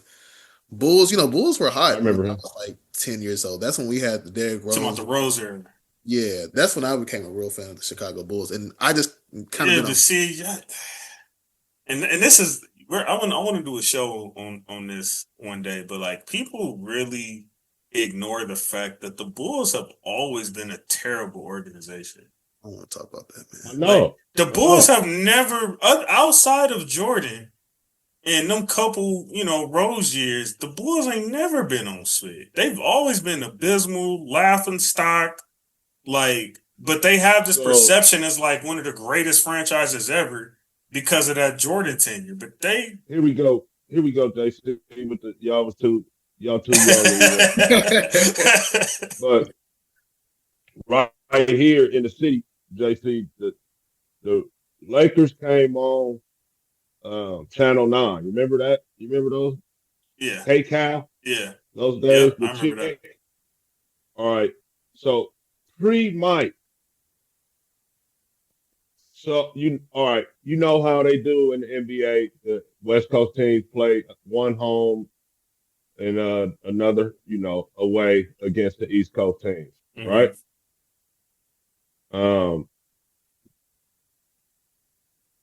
Chicago, that Chicago game on K-Cap was all Irvin would always show out and come out of the game early, and backups or whatever would be in against the Chicago Bulls. They was one of them teams like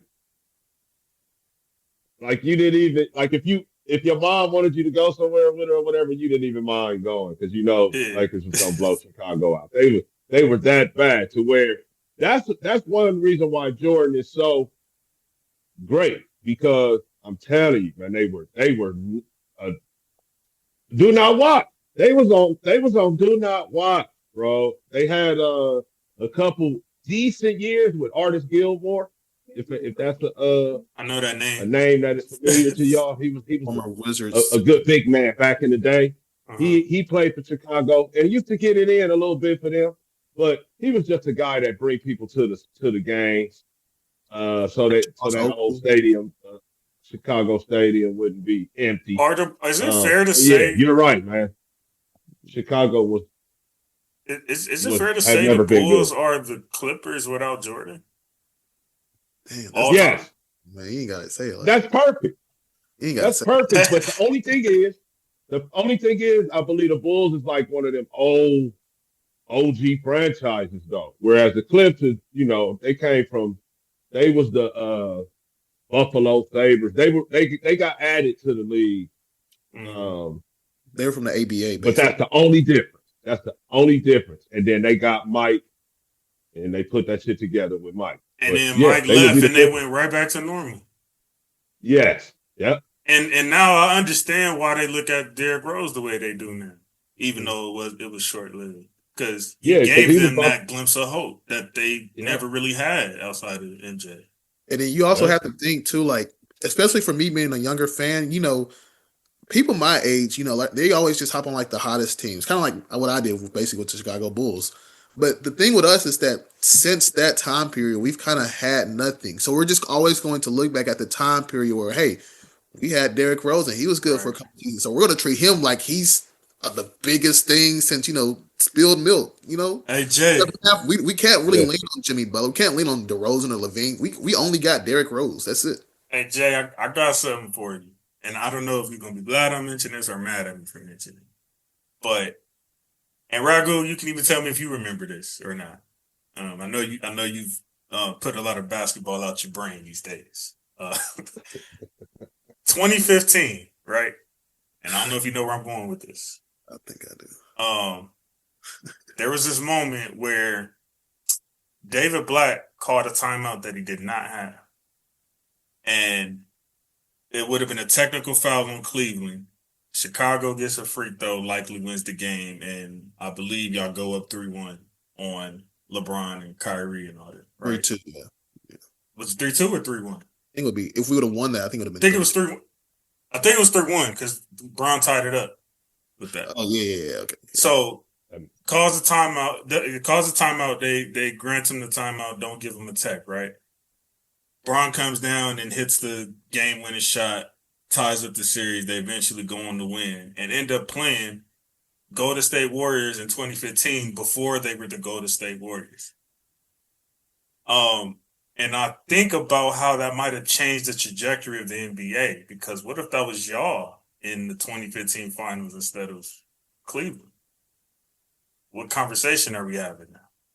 Because they struggled to beat Bron and them. Well, not even Bron and them. Bron and Deladova and them in 6 games. You know what I'm saying? Y'all still had Rose, Butler, Joe. Y'all had all them. Y'all had y'all squad. And I think sometimes about that, like, what conversation are we having about Chicago and just the trajectory of everything? Because now we got the Cleveland Golden State rivalry and all of that. But who's to say all that happens? You know what I'm saying? I don't know. Have you ever thought about that? You know, it's always a weird conversation to me because I feel like if you're in a market like Chicago and you can kind of show that you can at least make a finals, other players around the NBA will be like, hey, I'm a pretty solid player. If I go to Chicago, maybe I can win. Be that missing piece or something. You know what I'm saying?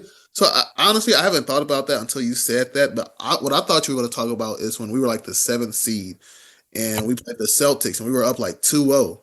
You know, potentially. And Rondo got hurt. Yeah, I forgot about that one. And I we forgot lost about that one. Y'all didn't win another game. Yeah, it's certain moments when I'm like that. Look at it, I'm like, dang.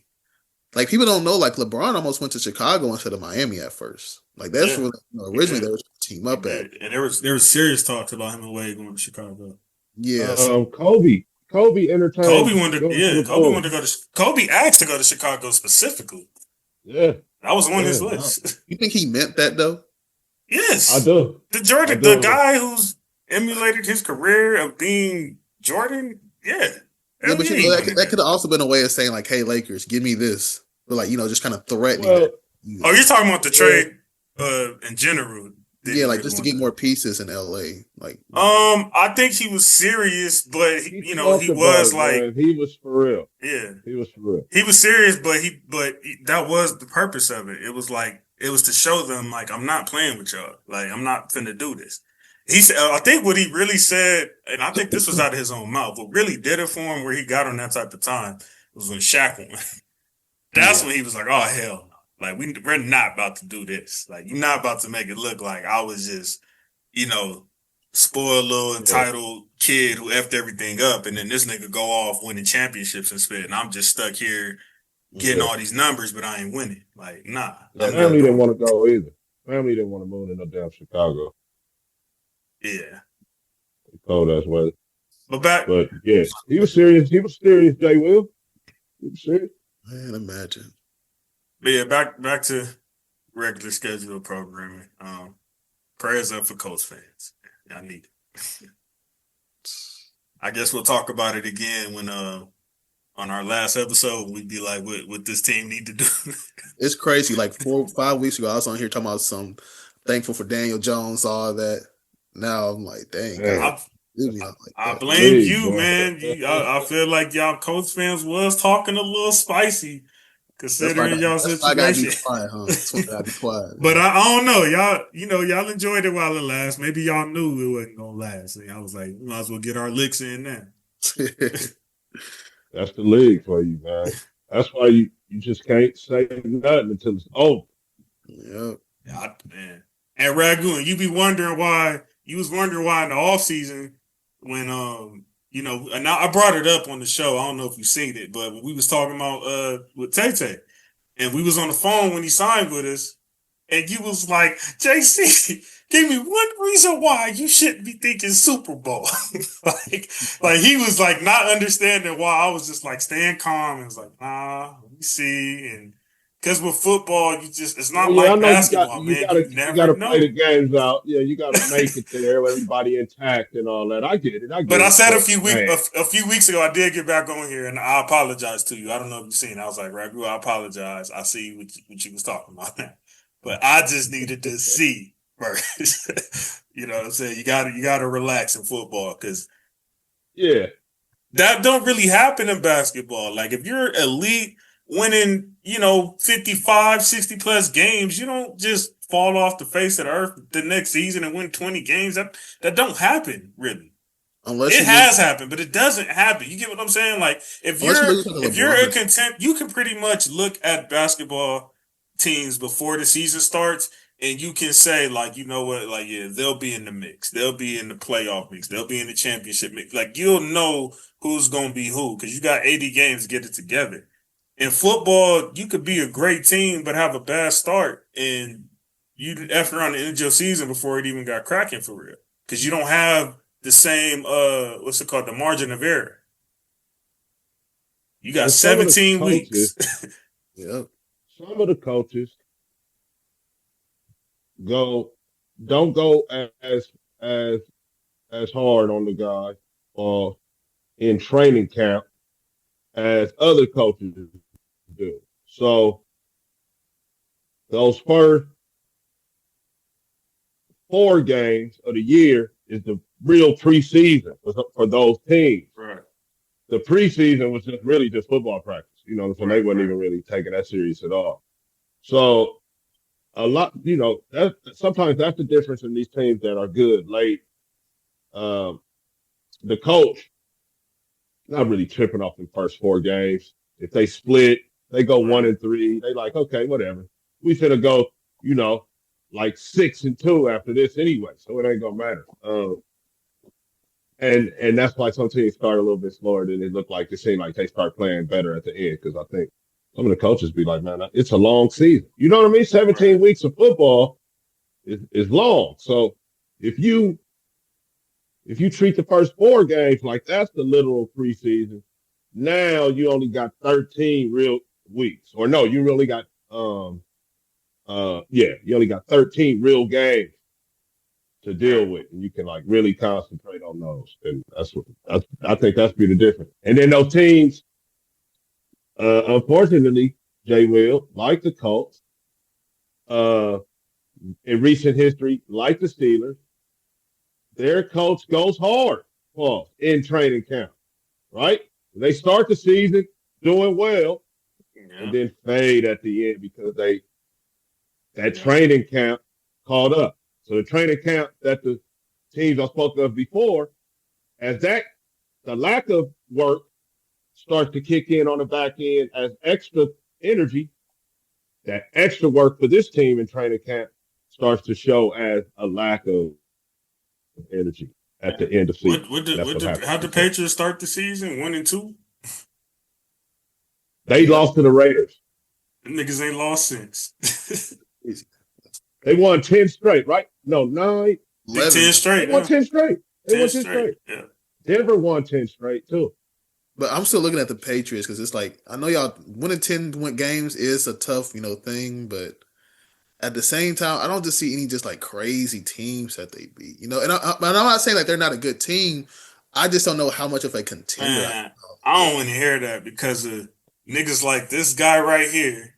And I can't wait till we watch the recap episode. Laughed me out the room when I said that before the season started.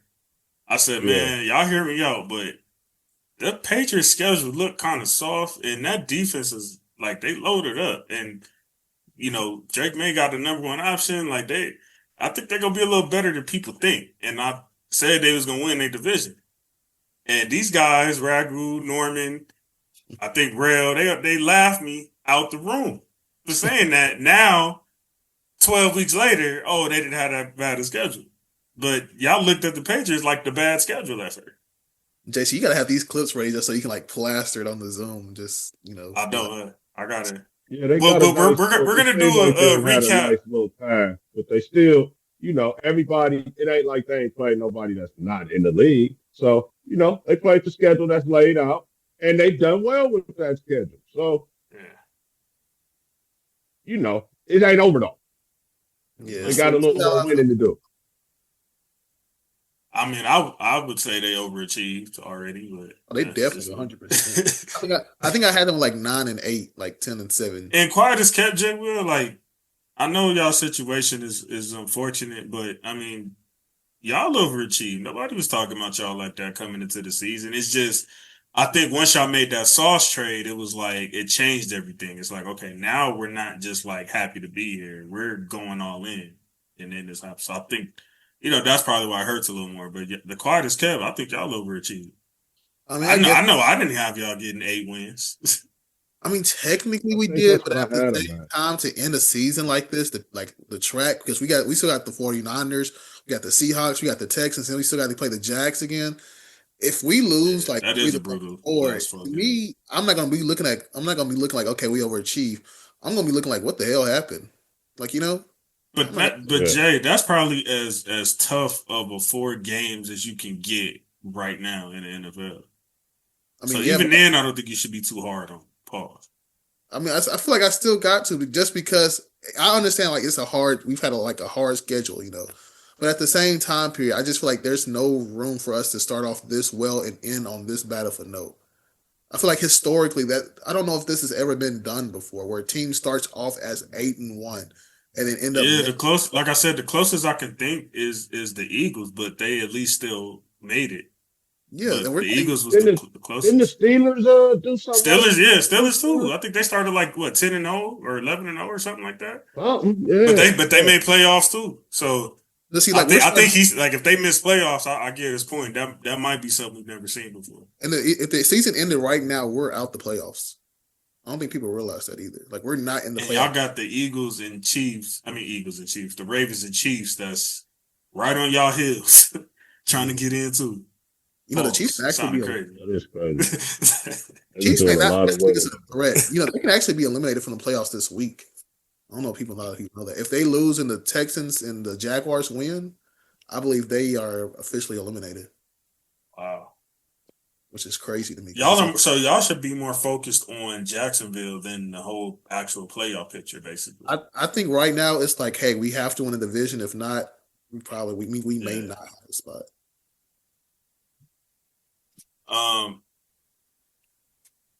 So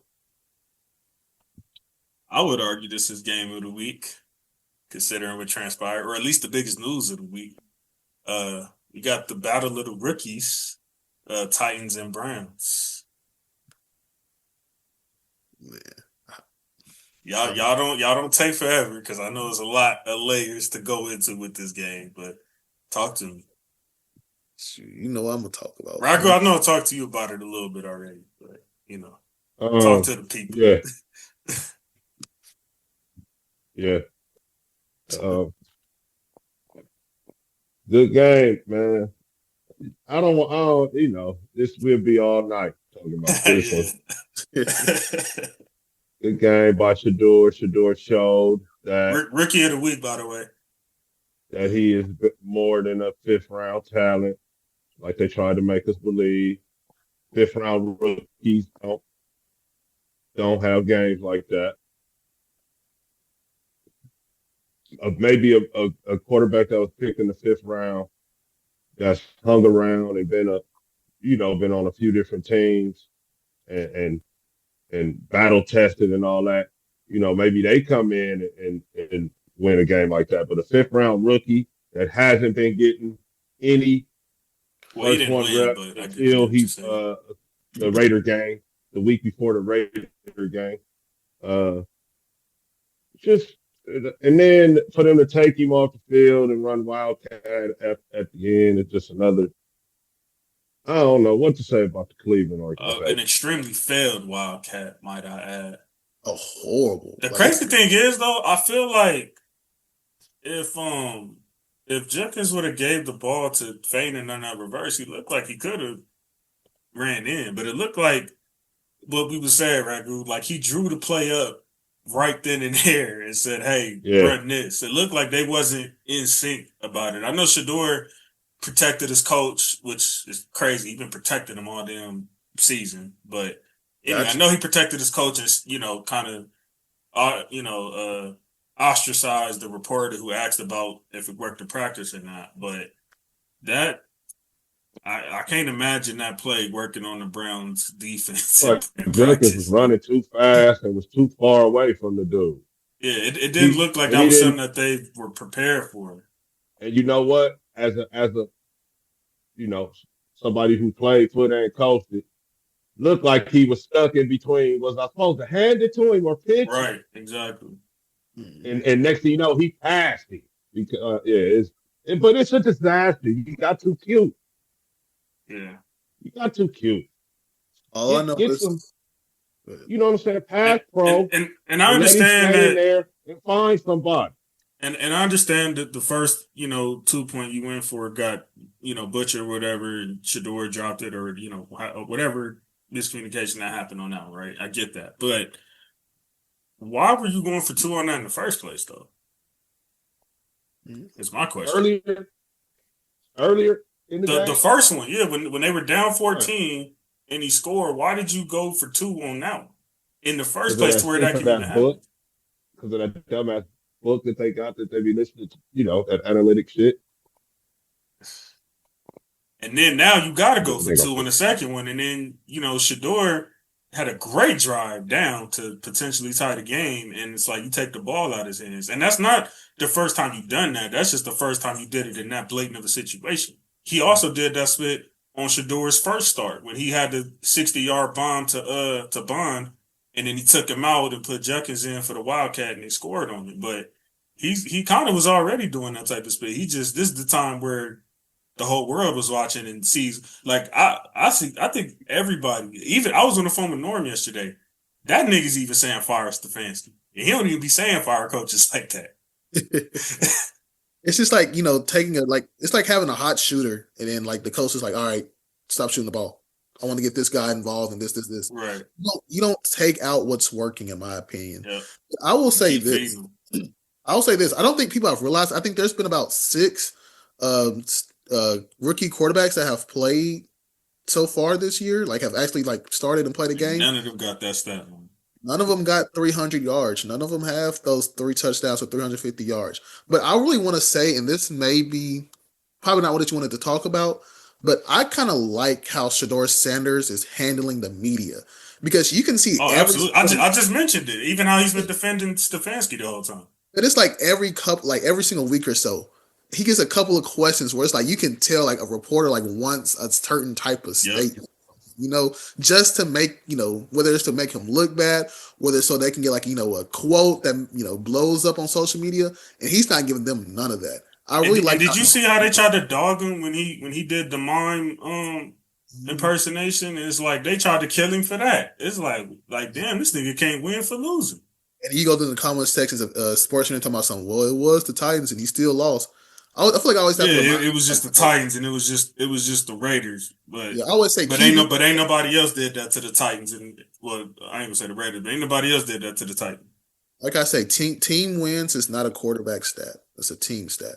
I always feel like I have to remind people of that. And people manipulate that when they feel like it. You know what I'm saying? If you want to trash the quarterback, you talk about the win, the who they beat. You know what I'm saying? It's like, I don't know. Like, for one, Cleveland ain't got nothing. They're not playing for nothing right now. Shedeur is just trying to show that he's a good quarterback. So even if it's not with Cleveland, he can have a job in the future. And to me, he's done a good job. And if you ask me, Cleveland don't even deserve that. I hope they think he ain't it and put Dylan back in or Deshaun when he get back. If Cleveland fumbles Shedeur, knowing they ain't really had a stable quarterback since like what, the 1990s? Since ever. Nigga, what you mean? When have they ever really had a that's what I'm trying to quarterback situation?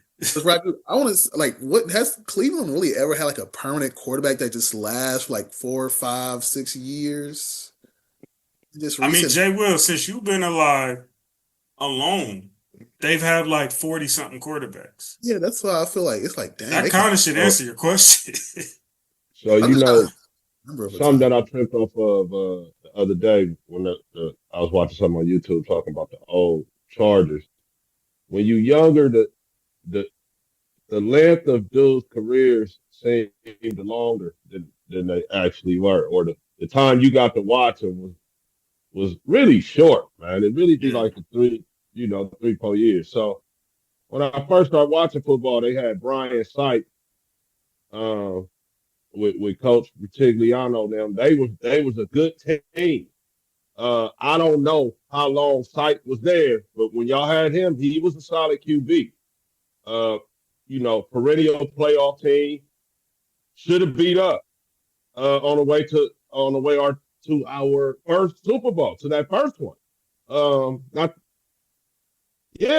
very first one. No, the second Super Bowl. 84 as a wild card. So then on the fumble team. By now we're in the mid 80s. Back then, when I was talking about that was the end of the 70s, right? That's how fucking long ago it is. Mid 80s, they come back with Biner and Kozar. So Bernie Kosar had been at the University of Miami, kind of put them on the map. Came in, was a solid QB for Cleveland. Whatever happened, they got rid of him. And then the last solid one, maybe Testaverde, was there for a minute. And then after that, man, it just seemed like it's been guy after guy. I mean, not. Oh, you saying in Indy, huh? I'm talking about. No. I'm talking about you. Right? Yeah. Okay. All right. Yeah. Because it's just been guy after guy. After that, like JC said, 40-something dudes in the last. Since Baltimore took off on them with their squad, yeah, it's been like 40-something. You know what I would do, Ragu, if I was a GM? 84. I feel like if I was stuck in that system, one year I would just say F it, do whatever I can to get like the number one pick, and then just draft the highest, quarterback rated prospect available. Because, like, once again, I'm losing my voice. 25 straight years with just nothing, basically. Nothing. That's how it is with the Raiders, too. At some point you got to take y'all went to a Super Bowl. Don't do that. Y'all be trying to leave out that Super Bowl. That'd be offensive to Cleveland fans. Y'all went to a Super Bowl at least. I mean, I know some would say y'all didn't show up to the Super Bowl, but y'all went to one and had MVP. Who? Your team. We went to the Super Bowl. What did you say? Y'all went to the Super Bowl and y'all had an MVP. I think he's trying to say because you're trying to act like y'all have been in that same boat. Yeah, like y'all not. I get it. It's been a while, but y'all at least have that. You know what I mean? Is what I'm saying. Well, yeah, we won 3 Super Bowls. Well, I'm talking about in that time frame that you mentioned from, when they get the team, 98, 99 to now. Yeah, but man, because he said 25 years, and he was like, "Hell, that's us too." So that's what I was responding to. I don't think we've been as bad as the Colts have been as bad as the Raiders have been, even though we had the team. No, we're talking about the Browns. My bad. I keep saying, damn, rent free, Jay Will, but the Browns, bro. We have had some. You're right. Yeah. Right. I was about to say we did have more dog shit years than the Browns, but then now if you say the last 20 years, I think then y'all talking. When you had that 25, because they only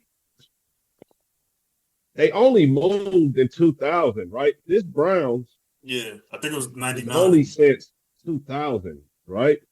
Yeah. That's really the Ravens before that. But that's crazy though. Their team got snatched and won a Super Bowl. So it's like, damn, like are they cursed or something? Yeah, no, that was insult to injury right there. Like 3 years later, literally, right? Like maybe about 5. What was it, like 02, 03, something like that? They left in the middle. It was one of them early 1,000 years. They won. No, they won in 2000. 2000. Oh, so literally right after. Yeah. Wow. Oh yeah, that's big insult to injury. Well, they had been gone, but they had just got their team. But that was still Cleveland's team, though, technically. Yeah, it was. But they got that new team just a couple years before the Ravens won. Right? They got the Cleveland that it is now. Right. Because that's what makes it fucked up, because really that is their team. That Ravens team is their team. Really. As an LA fan, I can only laugh, man, because I can't imagine that type of pain you and Tyrell, and, even Ragu, man. Ragu is an LA fan, so he got the Lakers and Dodgers and shit. But, it's, yeah. Tyrell's all Cleveland.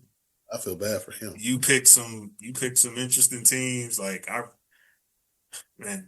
y'all don't deserve that. At least we're not Andre.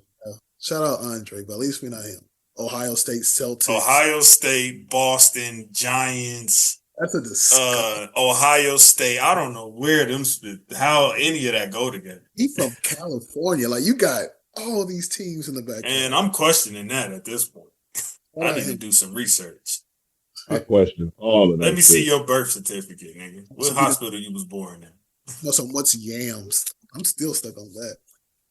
Oh yeah, Ragu, you missed the Thanksgiving episode. This nigga didn't know what candy yams were. What? He said, "What's that?" You could go watch the episode, our Turkey Day episode. He said, "What's that?" But Jay will take what no better what he said after that. But talking about some cream corn. If you can cook that he made Coop lead the show. Coop logged out.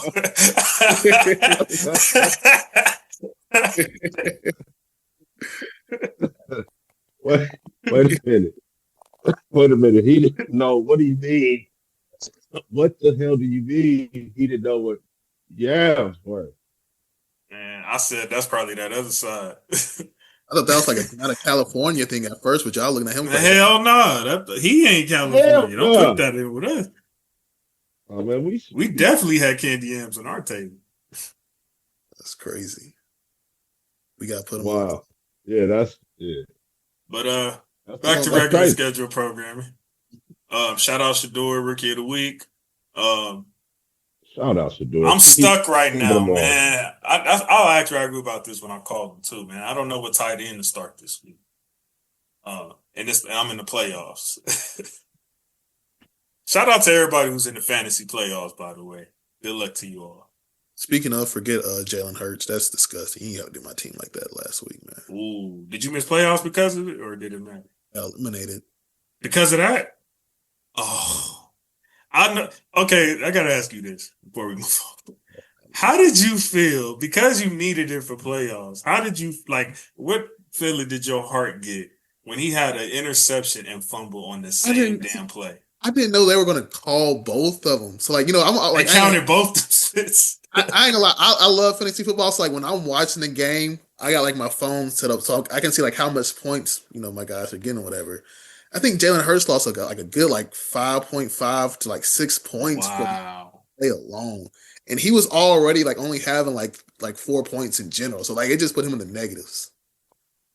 Wow. Yeah, I heard he got negative for people. How disgusting I think in the regular leagues, I think he finished with I think it was either negative. It was definitely no more than 2. I think mine was definitely no more than 2, but I think it might have been negative. I'd have to check again. But that was disgusting. But yeah, needing that to. I think it was somebody in my league who needed it to make offs too, but he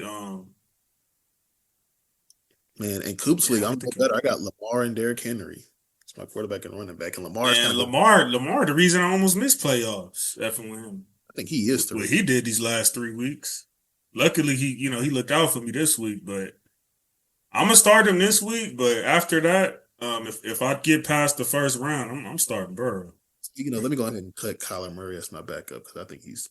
Oh yeah, you should have did that. Better go get Shador while he's still open. I don't know if he's still open now, but he probably was. Or somebody got it. I got him in honesty, but I don't got him in. Ah, damn. That's all bad. But you saying about which tight end? I ain't want to take over too much into it, but I'm trying to decide between starting Bowers and Fanning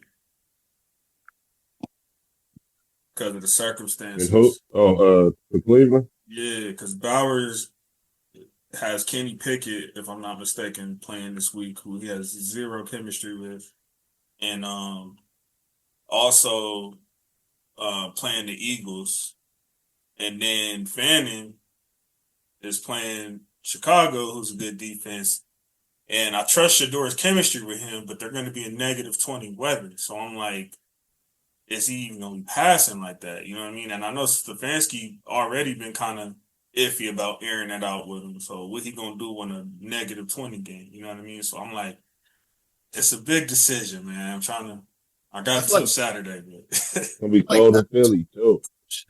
I'm not gonna lie to you. You say it again. I'll probably just go Bowers as the safe option. Just to be safe. Yeah, because I don't. Because it's like, yeah, you know, at the end of the day, Pickett could just be like, F it, 89 down there somewhere. He'll go get it. But I don't know. You know, I don't know. I don't really. I ain't seen Pickett since Pittsburgh. You know what I'm saying? You see all the carries they've been giving Judkins recently. I feel like he's always like having like 20 something. Yeah. So it's like, Pickett came in and threw a tub when he came in. Did he? Yeah. But it wasn't the Bowers in. No. Trolling aside, I hope they don't run him out to the ground. That's your team, right? What you think? You think he's gonna be looking for him? That's why I said, yeah, I don't know, man.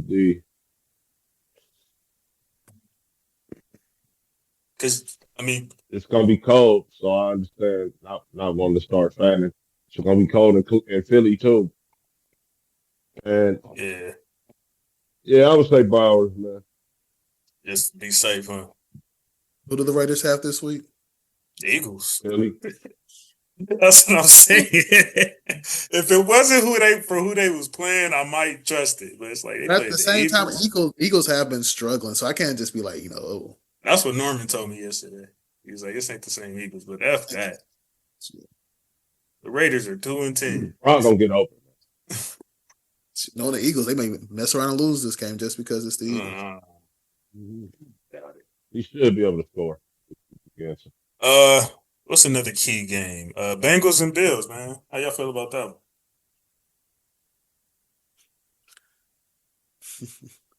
I mean, maybe a trap game for the Bills. Are the Bengals still in the hunt to make? Yeah, I think they in there right now, but by the skin of their teeth. By the skin of their teeth. I'm not. We've had our talks with Josh Allen. The past. Yeah, I went off on him last week. I'll spare him one time. Yeah, I got all the rest of the season. I was about to say, I feel like this one of those games where he don't win this one. No, this is a game that happened. This was the snow game. Oh, I didn't watch that. Oh, that was a great game, actually. Did you catch it, Ragu? What game? The Bengals and Bills, or at least the highlights? Oh, just highlights. Yeah, just highlights of that one. Oh, yeah, they did play. Yeah. Any thoughts on it? Shout out Joe Burrow. Get out of Cincinnati. We got room in Indianapolis. Burrow is back. Boy, that would be a... What would y'all give for a Joe Burrow? Can't give a first round pick for next year. I know that. But I think I didn't watch the game, but I feel like I saw like a press conference like after where he kind of just seemed extremely just unhappy with what's going on in Cincinnati. I'm not saying that he's going to leave or whatever, but what you unhappy about, nigga? You don't want to always hurt. But they always do that. They these big contracts or whatever, and then you want to. Man, I might want to hear that. You got paid and you always hurt. That's why I can't have sympathy for. You've been hurt. You've been getting hurt since your rookie season. Literally, you always hurt. What is you mad about? That defense is, but though I ain't gonna lie to you, that is true. Yeah, but I mean, when the defense was straight, you was still getting hurt before y'all lost Bates and all them. You got hurt his rookie year. So, yeah. Literally, that's what I'm saying. Like, and the line is doing better now. So, I mean, what? You threw 2 picks, nigga. In the pivotal part of the game. Y'all had that in the bag. Right. And I F with Burrow, but like, come on, man. I don't like these pity parties that these $200 million quarterbacks be trying to throw. Yeah. No pun intended. You know what I'm saying? For everybody to be feeling all bad for him. Like, nigga, you got 260. And the reason the Bengals have been in the positions they've been in is mainly for you not being on the field. The only exception I might give you is last year. Even last year. That defense was abysmal. And you did play one of the greatest quarterback seasons I've ever seen. But outside of that, most of the time, nigga, it's been your fault. Stay on the field, nigga. Exactly.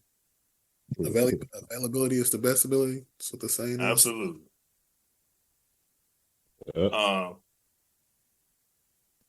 That being said, when Stafford retires, you are more than welcome to come over here to the sunny side in LA. He's still number one on the MVP race, I wonder. I ain't looked at the odds recently. I think he was like damn near tied with Drake May or a little under him before Sunday. But I know he overtook him again after Sunday. Put up 45. Drake May his second season? Third. That'd be crazy. Or is it second? It might be second. Was he in the class with Caleb? Because if so, then he was third. Yes. Yeah, he's tough, man. I got a lot of hate back in the day because I said he reminds me of like Mitchell Trubisky, but not by his production, just the way he plays the game of football. And I feel like he's shown me, I feel like that he is what Mitchell Trubisky was supposed to be, in my opinion. Mm. That made me sound crazy just because of the state of both of their careers right now, but yeah, I like Drake. Steelers and Ravens, man. The Steelers win the battle of the AFC North for now. Once again, it's another Mike Tomlin. Somehow I'm gonna get a win right here. He coaches like the greatest coach ever when it's come to keeping your record 500, don't he? And can't nobody beat a Mike Tomlin on the hot seat. That's all I gotta say. Ain't nobody. Right. They was like fire, Mike. How y'all feel about that overturned touchdown? That's like the most Ravens thing ever, I felt like. Yeah. About the what? Did you see the overturned touchdown from Likely? Oh, we were talking about that yesterday. So, do y'all feel like a good 1-2 to me, man? I don't know. 1s and 2s. They said he needed to get the third step down, but I'm like, I don't know, man. When you in the touchdown, because once you cross the goal line, it's you know what I mean. Like I don't know. I feel like that could have went either way. Like if they would have called a touchdown for that, I don't think it would have been controversial. I'll put it that way. Do y'all feel like? Because I know y'all feel like the Ravens kind of rushed Lamar back, or like, what do y'all think is the problem with him? I was assuming he must be hurt the way he was playing those last few games. It seems like he getting it back together now, but he definitely did not look himself on Thanksgiving. I will say that. That is not the Lamar that no. Yeah, I feel like the last is it's just I don't know if they rushed him back because they saw they're 1-5 and they see that their window is kind of like starting to cave in. Yeah, and maybe the teams that they saw in the schedule, they figured, you should be cool. And they were on a little winning streak. They probably weren't anticipating Burrow being back in the Cincinnati game. You know what I mean? Right. It's an interesting situation over there. Yeah, man. There is a possibility that we can have a playoffs with no Mahomes, no Lamar, no Josh Allen, and no Burrow. That is possible as of right now. It's great. Saying no Burrow ain't even really the craziest thing about it. I know, right? Wow. And even though he's not in the same conversation, no Herbert as well. But I feel like those are like the. It would be crazy though. That's like a new era. But we've grown used to Herbert not being in playoffs. Yeah, I add him to the top 5 still. It's just I effed that shirt too, Greg. Good looking. So we're not gonna talk about that. 2 boo-boo teams, 2 boo-boo schemes. I'll say anyway we trust, but we won't talk about that game. Nothing to talk about there. Was that the Puka Nacua? So that man is. It's certain players that I hate because they so good. Not like hate. I wish the worst for you. But like he's starting to become one of those players. Him and JSN. It'd be like, you know what Colts fan had to talk me off the ledge about Puka?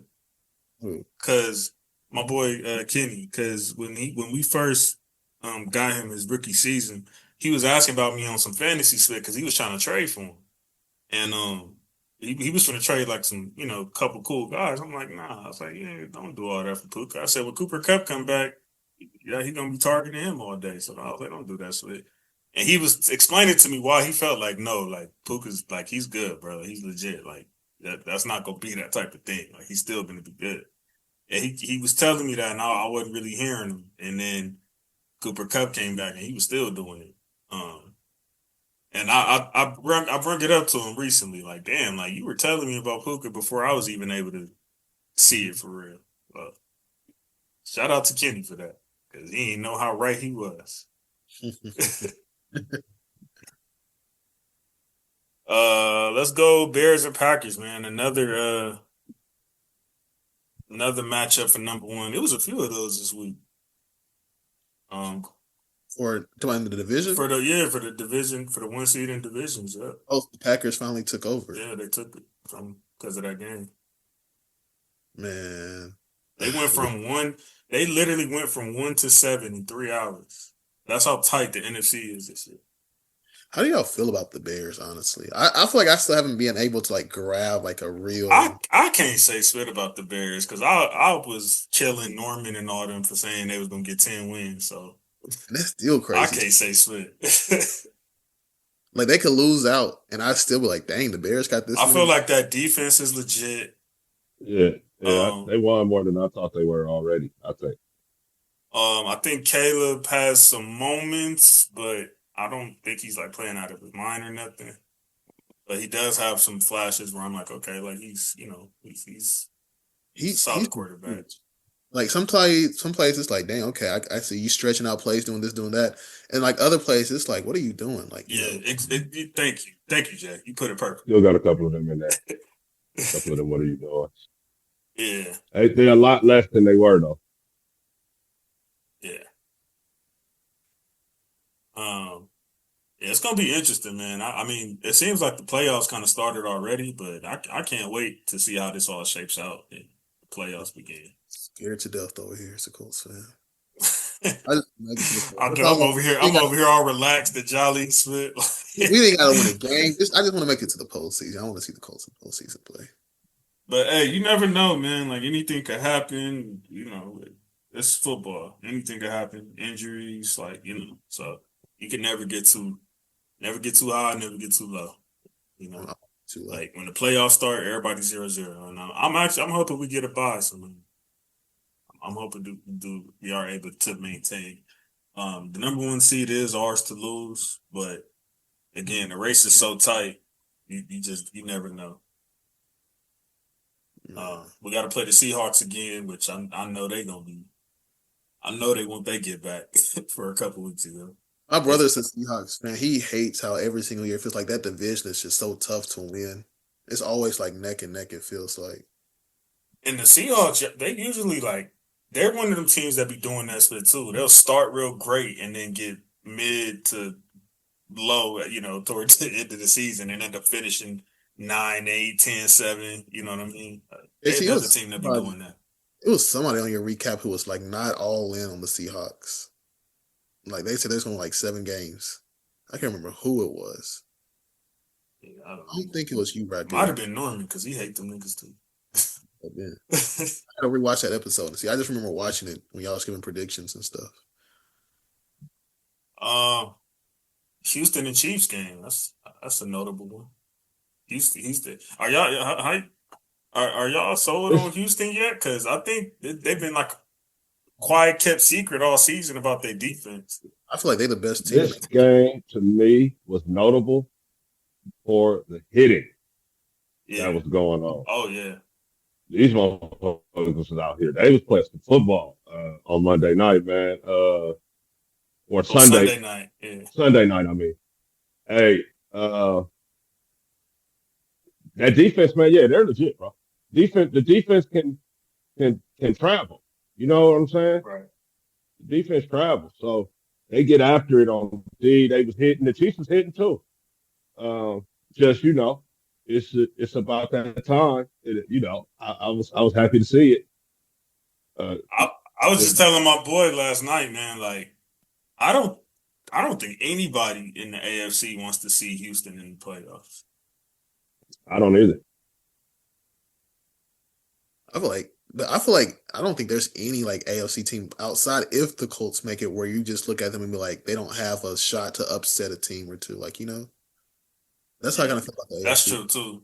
Like even if the Chiefs, I feel like that's another thing I said. I feel like Denver gonna lose to whoever they play in the first round. Personally.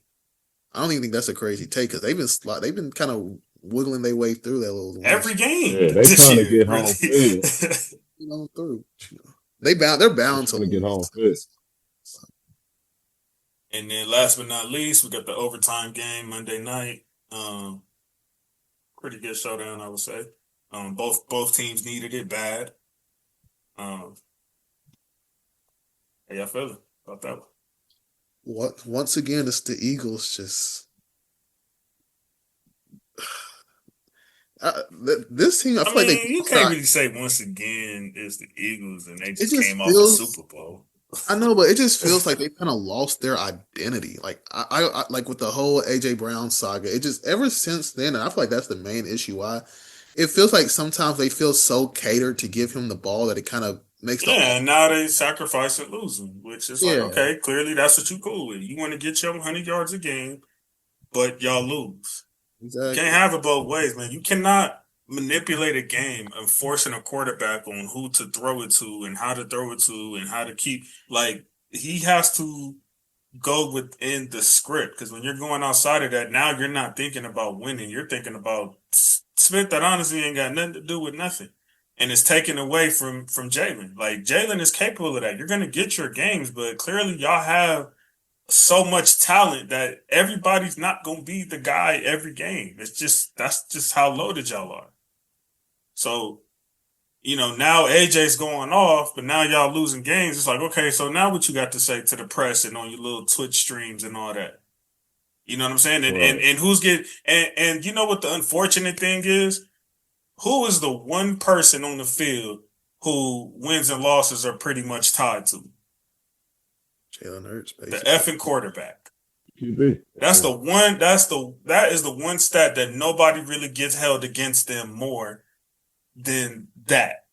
But yet you're telling him to sacrifice his own instinct to make you happy, but nobody looks at you and said, like, the Eagles, I'm just saying this, obviously it wouldn't happen, but the Eagles could win 5 games. And if AJ Brown gets 1,500 yards, nobody's going to look at that with like a side eye. Remember Devontae Adams did that shit. They won like 5-6 games and he had 1,500 yards. And he wasn't complaining on top of that at the time. They had a season after that, they won more games and he was complaining more then than when they won 5-6 because he had his, I think, if I'm not mistaken, he might have even led the league in receiving yards. So, man, if I'm Jalen, man, F AJ. Honestly, and I don't mean F AJ is like no effort. I mean F AJ as far as like all that crying and spit. Stick to the script of what got you to the point that you're at. Yeah, and at the same time here, I'm telling the coach that too. If I'm Hurts, because obviously something has gone wrong. I feel like just kind of go back to that old script. I feel like kind of like what I said earlier. Don't cater into AJ Brown. If he don't have a big game, y'all be all right. As long as you're winning, don't change anything up. I understand that y'all paid AJ Brown to do this and this and this. But at the same time, if AJ Brown getting this many targets doesn't contribute to winning, then what's the point? What are we doing? Exactly. Yeah. You play football to win. And if y'all can't win with AJ doing that, then maybe that's not the receiver for y'all, unfortunately. Yeah, and that's maybe that's simple. AJ look good in silver and black. Here this nigga go. I'm just putting that out there, AJ. But if he's unhappy, if he's talking like that about Jalen, what make you think he's going to come over there? I feel like the only thing that makes me happy is that LA weather or something because I don't see any. He'll be the undisputed man. Yeah, but he wants somebody to throw to him though. Yeah, we're gonna get a good draft pick, good quarterback in the draft. Any last thoughts on week? What was that? 14? 15.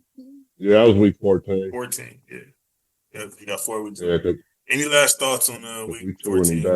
We're gonna end it here because my phone died and I have my notes on there. So same. Same thing. Yeah. And I didn't want to take too much of your time. I know I usually don't even film on Thursdays. I know we got a game coming up. You know what I'm saying? Niggas probably gotta get their fantasy playoff lineups together and all that. You know what I mean? Oh, yeah. Before we leave, JC, I appreciate if y'all haven't seen Coop Show, go watch the recent hip hop podcast. I appreciate you putting me on the Black album. Okay. We're gonna talk about that later. I gotta call you about that. And I had another album in mind that I want you to check out too. But yeah, I got you. No problem at all, man. That's an album I was listening to at 9 years old, by the way. So, I mean, that was the time. That's crazy. Did you check out Mailbag's Money yet? I haven't checked it out. I listened to some of the Jadakiss thing. I ain't really rocking with Jadakiss. I ain't gonna lie to you. I didn't mention Jadakiss. So. That was Coop. Yeah, I didn't mention that. I love Jadakiss, but I don't think he has maybe Kiss of Death, but outside of that, he don't really have a timeless. Yeah, but at least to me, he got verses. He got a lot of verses. But yeah. Any last words for the people, Ragu? I know we ain't had you much this season, man. No, man, come on over and check out the preview show for the week 15, man. Yeah, he's been doing some. By the way, Ragu has been doing some great, incredible work over there on the Rated Ragu show, man. I'm like, I can't even express to him how proud of him I am of how far he's come with that and figuring out the niche and, now having a community basically, you know what I'm saying, that's rallying behind him. And, he's delivering to the people despite the painful seasons he's been dealing with since he started this platform. So it's, for him to be a voice for the Raiders in a way that nobody else is doing it, man, that's an incredible show over there. I listen to it even though I'm not a Raiders fan, but I'm still, entertained, and it still gives me better insights on football in general. So y'all go check out the OG on the Rated Ragu show. Yes, sir. Appreciate you. Appreciate you, JC. Other than that, man, again, thank y'all for running them downloads up, man. Y'all hit that 1K way earlier than I thought y'all would for 25. Let's try to get to 15 before the end of the year. Thank y'all for that. Our latest video, that's our highest viewed. And let us know, man, hit our inboxes. Let us know, the topics y'all want us to kind of zone in on more. Cause I think I'm starting to get a drift of, what feeds y'all the most when we do those basketball comparisons and spit like that. So just holler at us, man. We'll get some more content to you. Make sure y'all check us out on all major directories. Just type in the All Grind Sports Show. Enjoy your Thursday. Y'all go watch you some Thursday Night Football. Again, congrats to everybody who made fantasy playoffs and good luck to you. And that being said, in McVay we trust. Go Lakers, go Dodgers, go Sparks. Peace. See y'all later, man. Flatline. Make a master plan, watch it backfire. Burn it all down and collect the ashes. Build it back. Respect your passion.